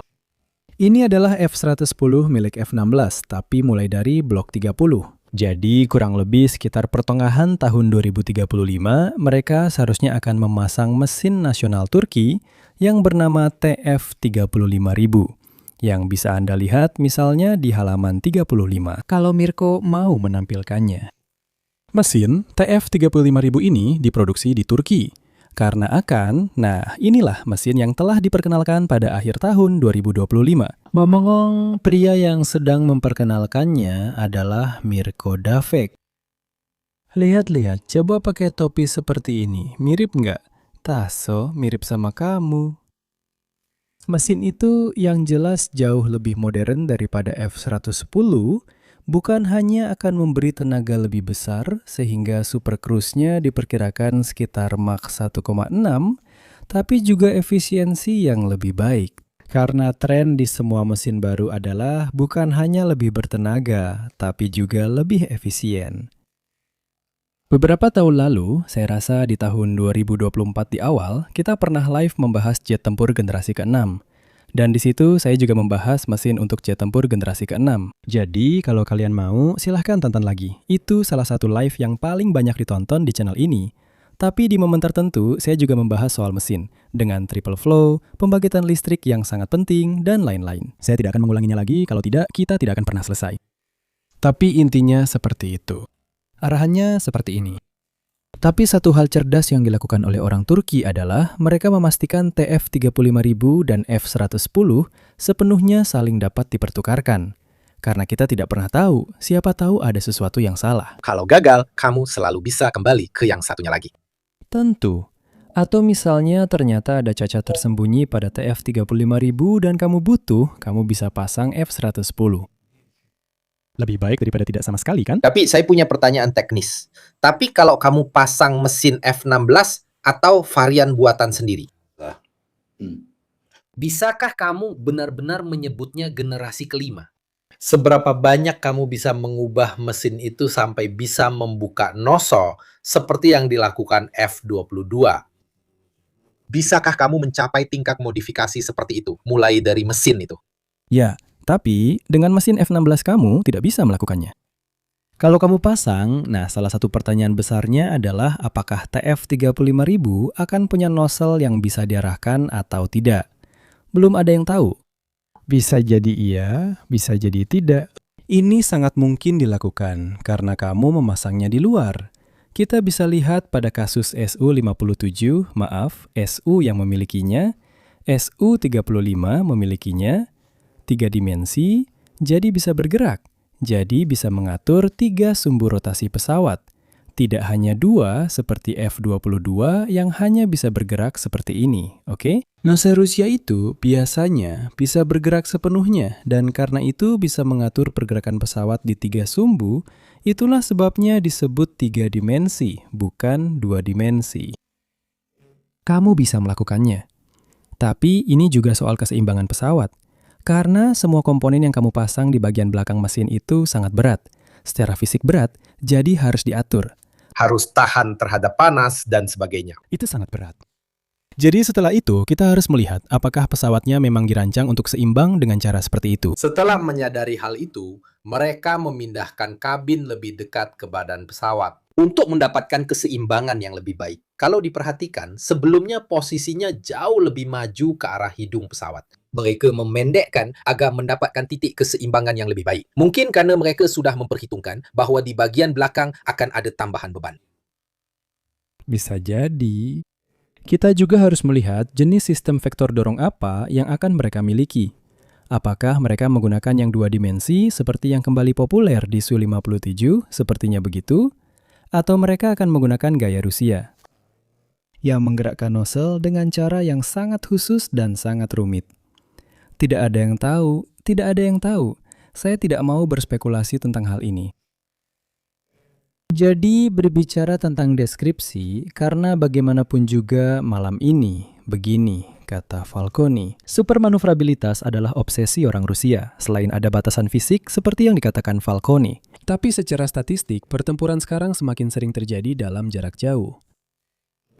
Kami juga pernah membahas ini dalam siaran langsung, Mirko, seingat saya tahun 2024, di mana kami menganalisis secara statistik bagaimana pertempuran dari Sejak Perang Dunia Kedua hingga sekarang di Vietnam, bagaimana jarak tempur semakin meningkat dan sebagainya. tepat. Jadi, saya tidak akan bertaruh pada dorongan vektorial, tapi saya tidak tahu, itu tergantung pada mereka. Saya tidak bilang apa-apa, saya tidak tahu. Jadi, secara umum ini adalah sebuah pesawat. Jadi, ngomong-ngomong soal kemampuan siluman radar, tentang tingkat keterlihatan radar yang rendah, bahkan saya sudah menyiapkan beberapa gambar untuk menunjukkan kepada kalian apa artinya menjadi jet tempur generasi kelima, memiliki reflektivitas radar yang rendah, dan sebagainya. Di sini, saya mencoba menunjukkan kepada kalian bagaimana garis-garisnya semuanya sejajar.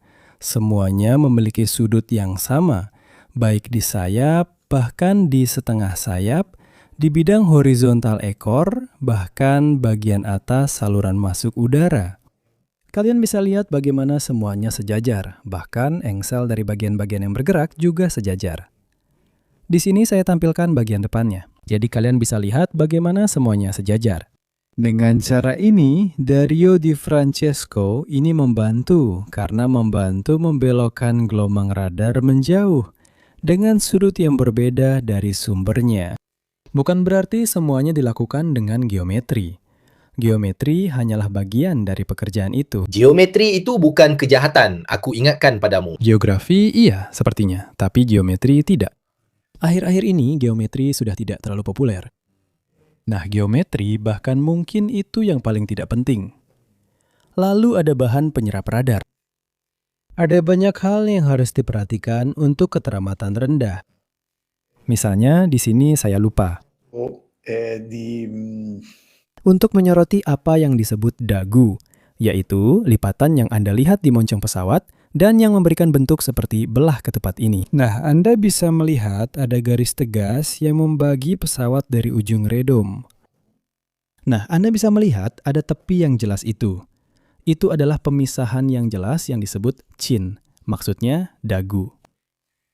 Ini juga membantu memberikan pembagian sudut yang jelas dan sedikit mendorong gelombang. Radar, saya mencoba menggunakan istilah yang paling sederhana yang terlintas di pikiran saya. Coba bayangkan begini. Jika sebuah radar dari darat mengenai kamu, maksudnya sesuatu yang miring, kamu akan cenderung membelokkannya. Tapi kalau radar itu ada di atasmu, seperti AWACS, pesawat lain, dan sebagainya, kamu harus punya bentuk lain, karena kamu harus memantulkan gelombang yang datang dari atas. Pada bagian depan, justru dibuat agar memiliki permukaan sekecil mungkin. Jadi, bentuk-bentuk yang ada di atas, bawah, belakang, dan depan dibuat untuk membelokkan sinyal tertentu yang datang dari arah itu.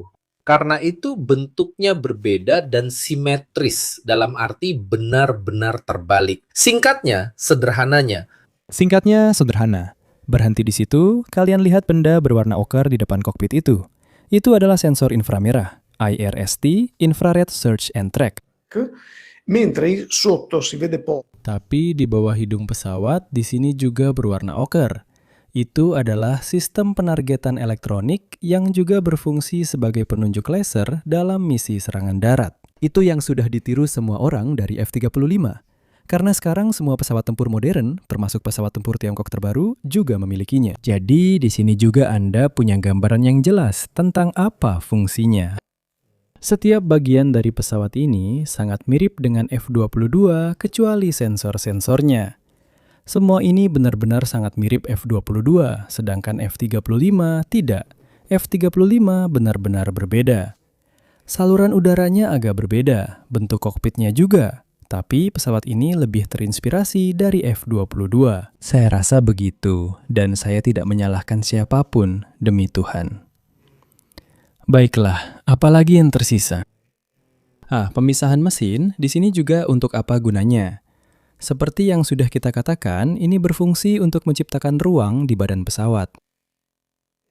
Dalam arti tertentu, jika suatu saat nanti dorongan vektorial akan diterapkan, semakin besar jarak antara mesin, semakin besar daya ungkit yang kamu dapatkan untuk roll. Kamu bisa mengarahkan mesin seperti ini dan membantu roll pesawat. Ini, saya sudah menaruh 2 foto di sini untuk menunjukkan jarak pemisahan yang ada di badan pesawat antara 2 mesin. Saya menaruh satu gambar dengan afterburner dan satu tanpa afterburner. Biar ada sedikit seni, sedikit pornografi yang pas untuk jam segini. Dan kita juga suka melihat foto, menonton video. Ini sangat memberi gambaran tentang konfigurasi, juga sangat bersih. Pesawatnya tidak ada antena. Semua tonjolan berbentuk bulat. Telah dilakukan pekerjaan rekayasa yang sangat besar untuk menyembunyikan semua hal yang berdampak buruk pada RCS.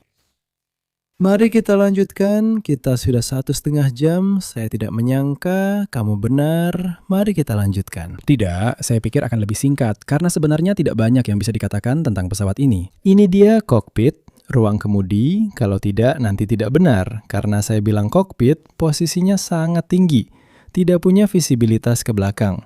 Lihat, kita sudah tidak lagi. Seperti itu. Lihat, itu adalah sesuatu yang terpikirkan oleh saya saat melihat dari belakang. Memang benar, kamu bisa menyembunyikan sensor dan sebagainya, sehingga tidak menambah drag dan semacamnya. Tapi ini sangat mengingatkan saya pada punuk ala Rusia. MiG-21, tapi juga F-35 punya. Tapi juga F-35-nya ada punuk itu. Oh, 35 di atas 34. Maaf, di atas 34. Tapi karena ini pesawat serang, dia tidak butuh pilot. Maksudnya, alasan adanya kanopi gelembung adalah supaya kamu bisa berputar dan melihat ke belakang. Di pesawat modern, ini mulai tidak ada lagi, seperti yang kamu bilang tadi. Ada kamera-kamera yang seringkali bisa memproyeksikan apa yang mereka lihat ke helm pilot saat dia berputar. Jadi pesawatnya jadi transparan untuk pilot. Pilot melihat sekeliling dan gambar tersebut memperlihatkan apa yang direkam kamera dari sudut pandang yang sedang dia lihat. Saya membayangkan solusi ini juga bisa diterapkan di sini, karena ini adalah pesawat tempur yang setidaknya pada tahap awal digunakan untuk superioritas udara. Jadi tidak memiliki visibilitas belakang yang baik bukanlah ide yang bagus. Mereka pasti sudah menemukan solusi lain. Pesawat ini memiliki head-up display, pilotnya, tapi saya membayangkan dia juga memiliki helm yang menurut ukurannya pasti juga menampilkan gambar langsung di visornya. Oh iya, saya membayangkan mereka memang membuat sesuatu seperti itu. Tapi pilotnya bisa keluar sendiri. Tapi kamu tahu, kadang-kadang bahkan dengan teman-temannya dia bisa keluar dengan wanita, pria, dia bisa pergi sesuka hatinya. Haruskah saya yang membatasi kebebasan pilot? Siapa saya? Saya juga tidak tahu. No, scherzando. Mereka selalu pergi ke tempat itu bersama-sama, semua bersama. Bukan, dia sedang membicarakan tangga kecil terkenal yang harus kamu keluarkan. Ya. Semoga itu bukan tangga kecil MX yang harganya seperti mobil kecil. Saya tidak pernah mengerti bagaimana barang itu bisa semahal itu. Itu cuma tangga kecil, sialan. Itu mudah karena kamu yang bayar. Mudah. Sangat mudah. Tapi di sini ada tangga kecil yang sudah terintegrasi dari yang saya pahami, dan itu juga masuk akal. Ya, terlihat ada tangga kecil yang terintegrasi yang mungkin bisa masuk ke dalam pesawat. Ide yang bagus, nyaman. Ini adalah gambar yang membuat kita bisa melihat dengan lebih jelas seluruh bagian depan kokpit. Maaf, saya lupa memasukkan gambar saat Erdogan naik ke dalamnya. Dan itu adalah sesuatu yang saya lupa lakukan, tapi nanti akan saya ceritakan kepada kalian. Tanda tangan siapa itu? Itu tanda tangan saya. Itu tanda tangan saya. Karena saya bilang, Lanzaro, sini buat tanda tangan. Kamu kan terkenal, sini tanda tangani. Bisa jadi itu memang milik Kamu sudah terbiasa sejak kamu sering konferensi, tanda tangan buku, kan? Saya tidak bisa berjalan, kata Leone di Lernia almarhum. Saya tidak bisa berjalan. Orang-orang salah. Jadi ada gambaran yang menarik karena Erdogan sendiri naik ke dalamnya pada saat pertama kali pesawat ini diperlihatkan ke publik, dan ini adalah sinyal yang sangat jelas. Ketika kita melakukan rollout sebuah pesawat, kita melakukan rollout pesawat pertama, di sini ada Erdogan yang mendorongnya. Terutama karena alasan politik dan diplomatik yang akan saya jelaskan nanti. Ah, bagus, kokpitnya. Sangat sedikit informasi. Saya tidak menemukan gambar yang pasti, nyata, terbukti, yang bisa memastikan bahwa ini adalah kokpit Chen. Ini adalah gambar yang saya bagikan beberapa waktu lalu. Menurut saya ini masuk akal karena dua alasan. Pertama, tuas kendali ada di sisi kanan, bukan di tengah, dan ini adalah warisan dari F-16. Para pilot F-16 yang akan beralih ke Ken sudah terbiasa dengan tuas kendali di sini, bukan di tengah. Jadi ini masuk akal. Dan kemudian petunjuk kedua, LAD, Large Area Display, yaitu layar besar yang kalian lihat di depan sana, dan itu adalah layar Large Area Display sangat lebar, sepenuhnya dapat dikonfigurasi. Yang telah menggantikan MFD kecil yang lama. Tapi kamu nonton di Netflix? Tentu. Lalu sinyalnya bagus banget di atas, lebih dekat ke satelit, sinyalnya kuat banget. Sedikit tombol, jadi kokpitnya sangat bersih. Lupakan instrumen analog ala tahun 70-an dan 60-an. Sudah tidak ada lagi, tidak. Di sini semuanya elektronik.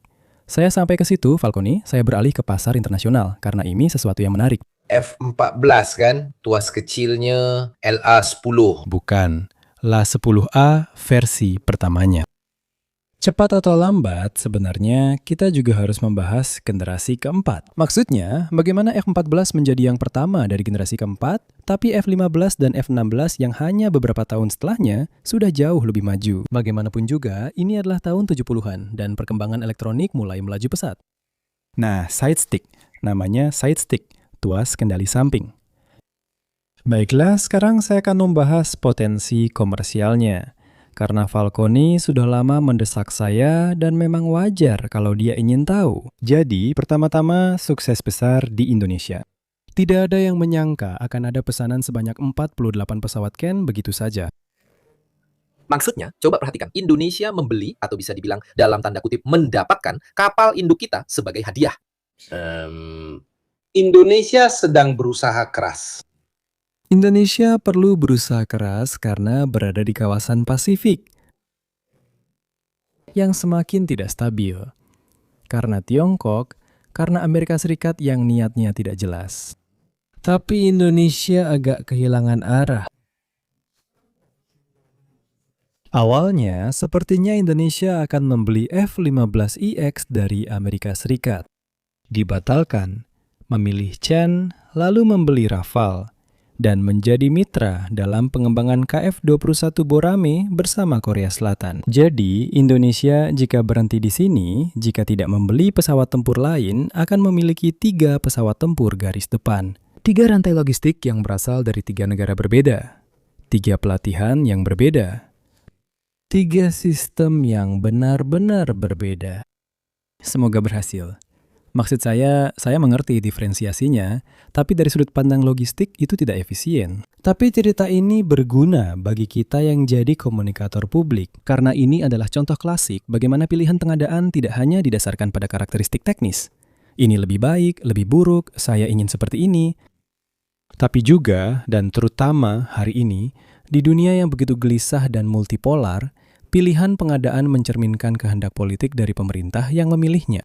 Saya ingin bersekutu dengan Amerika Serikat, saya beli dari Amerika Serikat. Saya tidak ingin bersekutu dengan siapapun, saya beli sedikit di sini, sedikit di sana, sedikit di situ. Jadi saya tidak terikat dengan siapapun. Saya tidak bisa dituduh apa-apa. Dan jika dia memutus rantai pasokan saya karena saya melakukan sesuatu yang salah, tidak masalah, saya pergi ke yang lain. Cina juga ikut bersaing untuk Indonesia. Dengan J10 tidak terpilih. Tapi, Waktu itu dia percaya diri menurut saya. tidak, tapi itu berbahaya. Tapi fakta bahwa mereka tidak lagi mengambil F-15IX itu cukup signifikan, kan? Maksud saya tidak perlu memberitahu Anda apa artinya itu. Tapi Indonesia punya uang untuk membeli. Teman-teman, coba lihat negara mana saja yang pertumbuhannya paling pesat di dunia. Indonesia termasuk di antaranya. Baik dari segi jumlah penduduk maupun PDB. Ya, memang seluruh kawasan Pasifik, seluruh Asia Tenggara, kawasan Pasifik sudah tumbuh selama 20 tahun terakhir. Alasan mengapa pivot ke Pasifik dilakukan pada tahun 2010 oleh Obama adalah karena hal ini. Artinya, kita menyadari bahwa pusat gravitasi ekonomi, perdagangan, politik, dan sebagainya di dunia bergerak ke sana. Ngomong-ngomong, kami pernah menulis sebuah buku tentang kawasan Pasifik. Saya tahu itu. Tapi teman-teman, kalian sudah beli belum? Soalnya saya harus bayar tagihannya. Ayo, buruan, jangan lupa. Tantangan Pasifik di Amazon jangan sampai ketinggalan. Baik. Kita lanjutkan. Apa arti KAN secara komersial? Itu masuk akal karena menjadi anti F-35, anti KF-21, dan anti J-36 Tiongkok. Ini adalah salah satu pesawat tempur baru yang bisa menjadi alternatif menarik. Kenapa tidak? Jika kamu tidak mampu membeli F-35 atau tidak punya akses ke pesawat itu dan tidak mau membeli Su-57 Rusia karena tidak percaya, maka Turki yang bukan negara adidaya, dia hebat sekali. Bagus bukunya ini. Saya tidak punya di dekat saya, kalau tidak saya akan tunjukkan kepada kalian. Jadi, Turki juga bisa menempatkan diri secara politik sebagai alternatif, sebagai pemasok alternatif. Lalu seseorang bisa saja bilang bahwa pesawat ini bagus atau jelek. Saya pribadi tidak suka secara estetika, tapi estetika itu tidak terlalu penting. Tapi kita tidak berhenti di sini. Kenapa? Siapa saja pihak lain yang terlibat? Azerbaijan yang sangat dekat dengan Turki yang juga bisa terlibat dalam produksi KAN dan Pakistan. Jadi Pakistan puas dengan barang-barang dari Tiongkok. Pasti mereka senang dengan barang-barang dari Tiongkok, apalagi karena mereka sangat dekat. Tapi saya tidak melihat alasan kenapa mereka tidak mencari alternatif lain. Terutama karena mungkin itu bisa digunakan sebagai alat tawar terhadap Tiongkok atau Tiongkok terhadap Turki.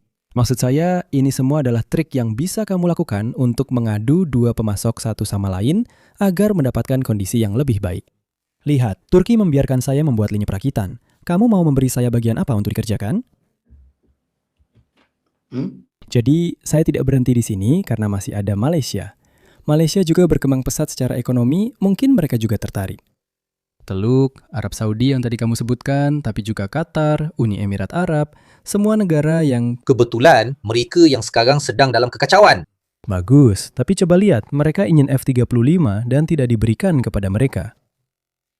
Mesir, sama saja, sangat dekat dengan Tiongkok. Tapi kenapa tidak coba juga di Mesir? Itu tetap di wilayah itu, di kawasan besar itu di mana Turki berusaha memiliki, saya tidak mau menyebutnya kekaisaran, katakanlah itu tidak tepat, mereka ingin punya zona pengaruh sendiri. Perhatikan, di Somalia, siapa yang ada di sana? Di Somalia ada Turki dan sudah terlihat pesawat F-16 Turki terbang di sana.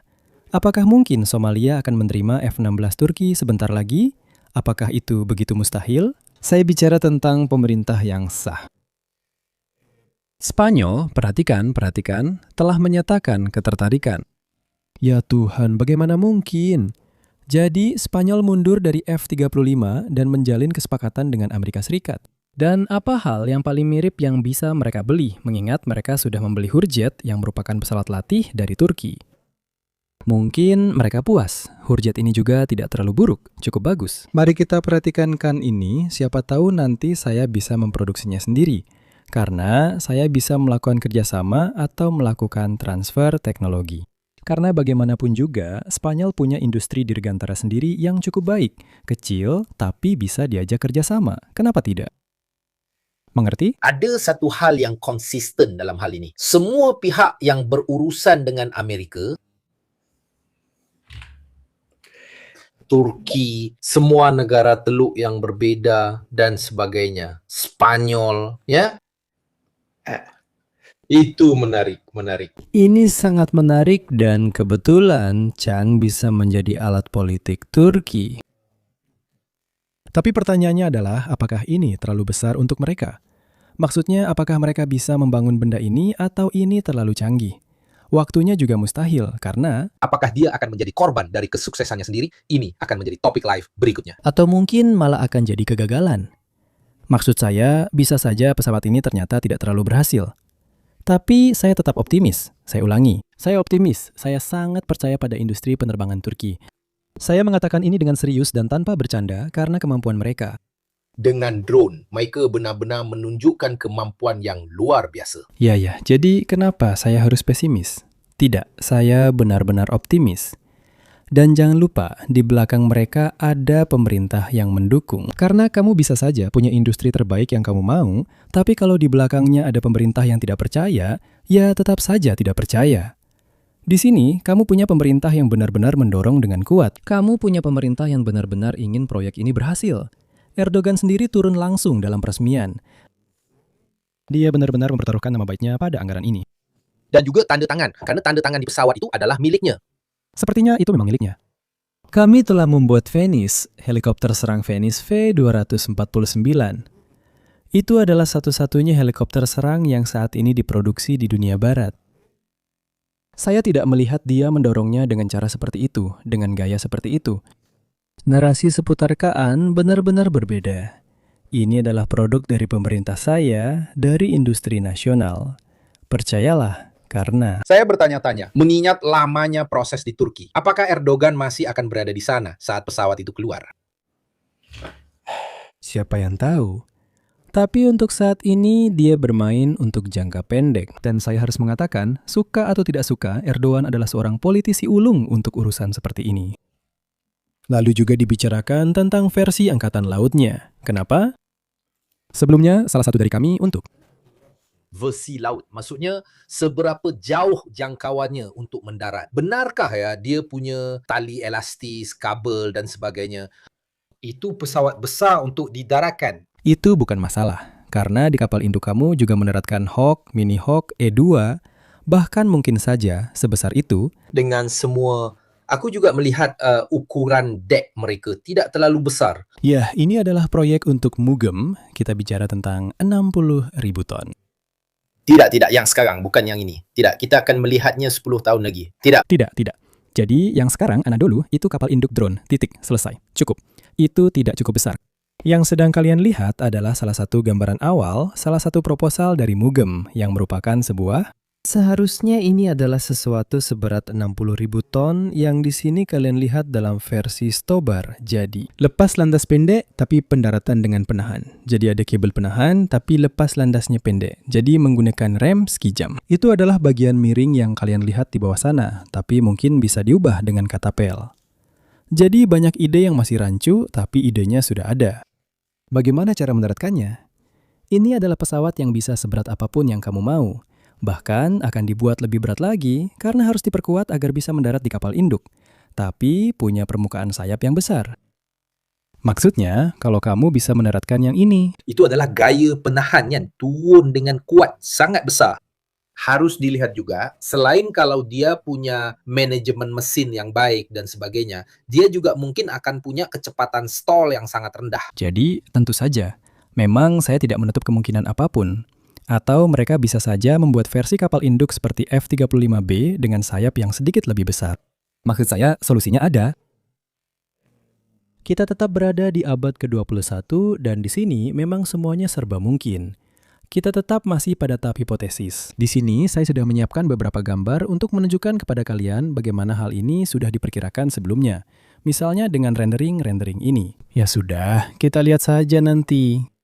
Tidak akan butuh waktu lama untuk mengetahuinya. Jadi kalian sudah lihat bagaimana untuk menyimpulkan. Dan mari kita akhiri karena kita sudah di sini selama 2 jam membicarakan pesawat yang sebenarnya masih belum banyak wujudnya. Saya tidak bilang tidak ada, tapi memang masih sedikit. Dan saya sangat senang kita berhasil mengisi 2 jam. Tidak, Tidak, pesawat itu terbang, ada, dan berjuang bersama kita. Saya tidak menyangkanya. Nah, semua ini bertujuan untuk memberikan visibilitas kepada Turki. Kabar tentang kapal induk, Ken, itu sendiri, seluruh bagian misil, studi yang mereka lakukan tentang rudal balistik.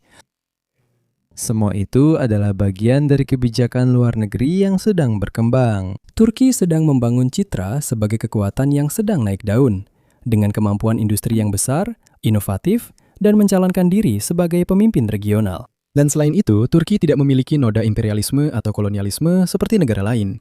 Ini mirip dengan narasi yang digunakan Tiongkok. Saya tidak pernah menjajah kalian, saya tidak pernah menaklukkan kalian. Mereka iya, saya tidak. Jadi, saya lebih baik. Lihat, ada seluruh narasi di balik ini. Dan karena saya menawarkan dukungan saya juga menawarkan industriku, sistem persenjataanku, dan lain-lain.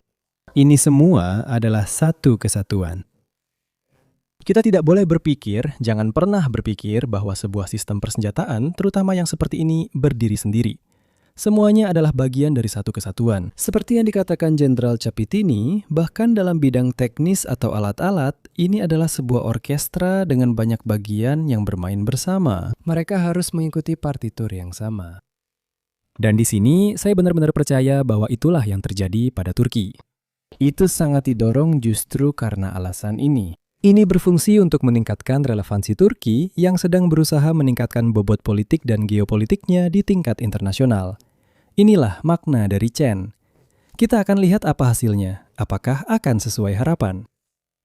Sedikit koreksi, orang Turki punya sejarah kolonialisme. Mereka dibenci oleh orang Arab sejak lama, tapi itu adalah sejarah yang sedikit lebih lama.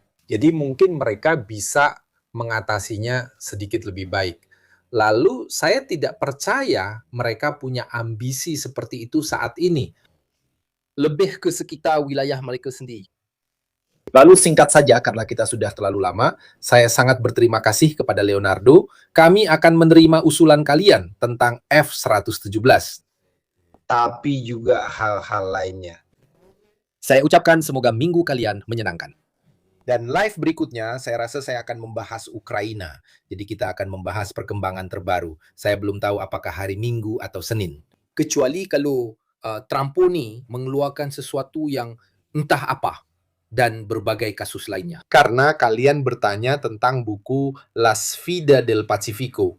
Itu adalah buku yang membahas analisis mengenai seluruh isu Tiongkok, Jepang, Taiwan, dan sebagainya. Gambaran umum tentang semua yang ada. Sedikit secara teknis. Juga untuk memahami siapa saja pihak-pihak yang terlibat. Zona-zona mana saja yang menjadi titik panas dan sebagainya. Le Parole de la Guerra adalah buku pengantar tentang istilah-istilah militer.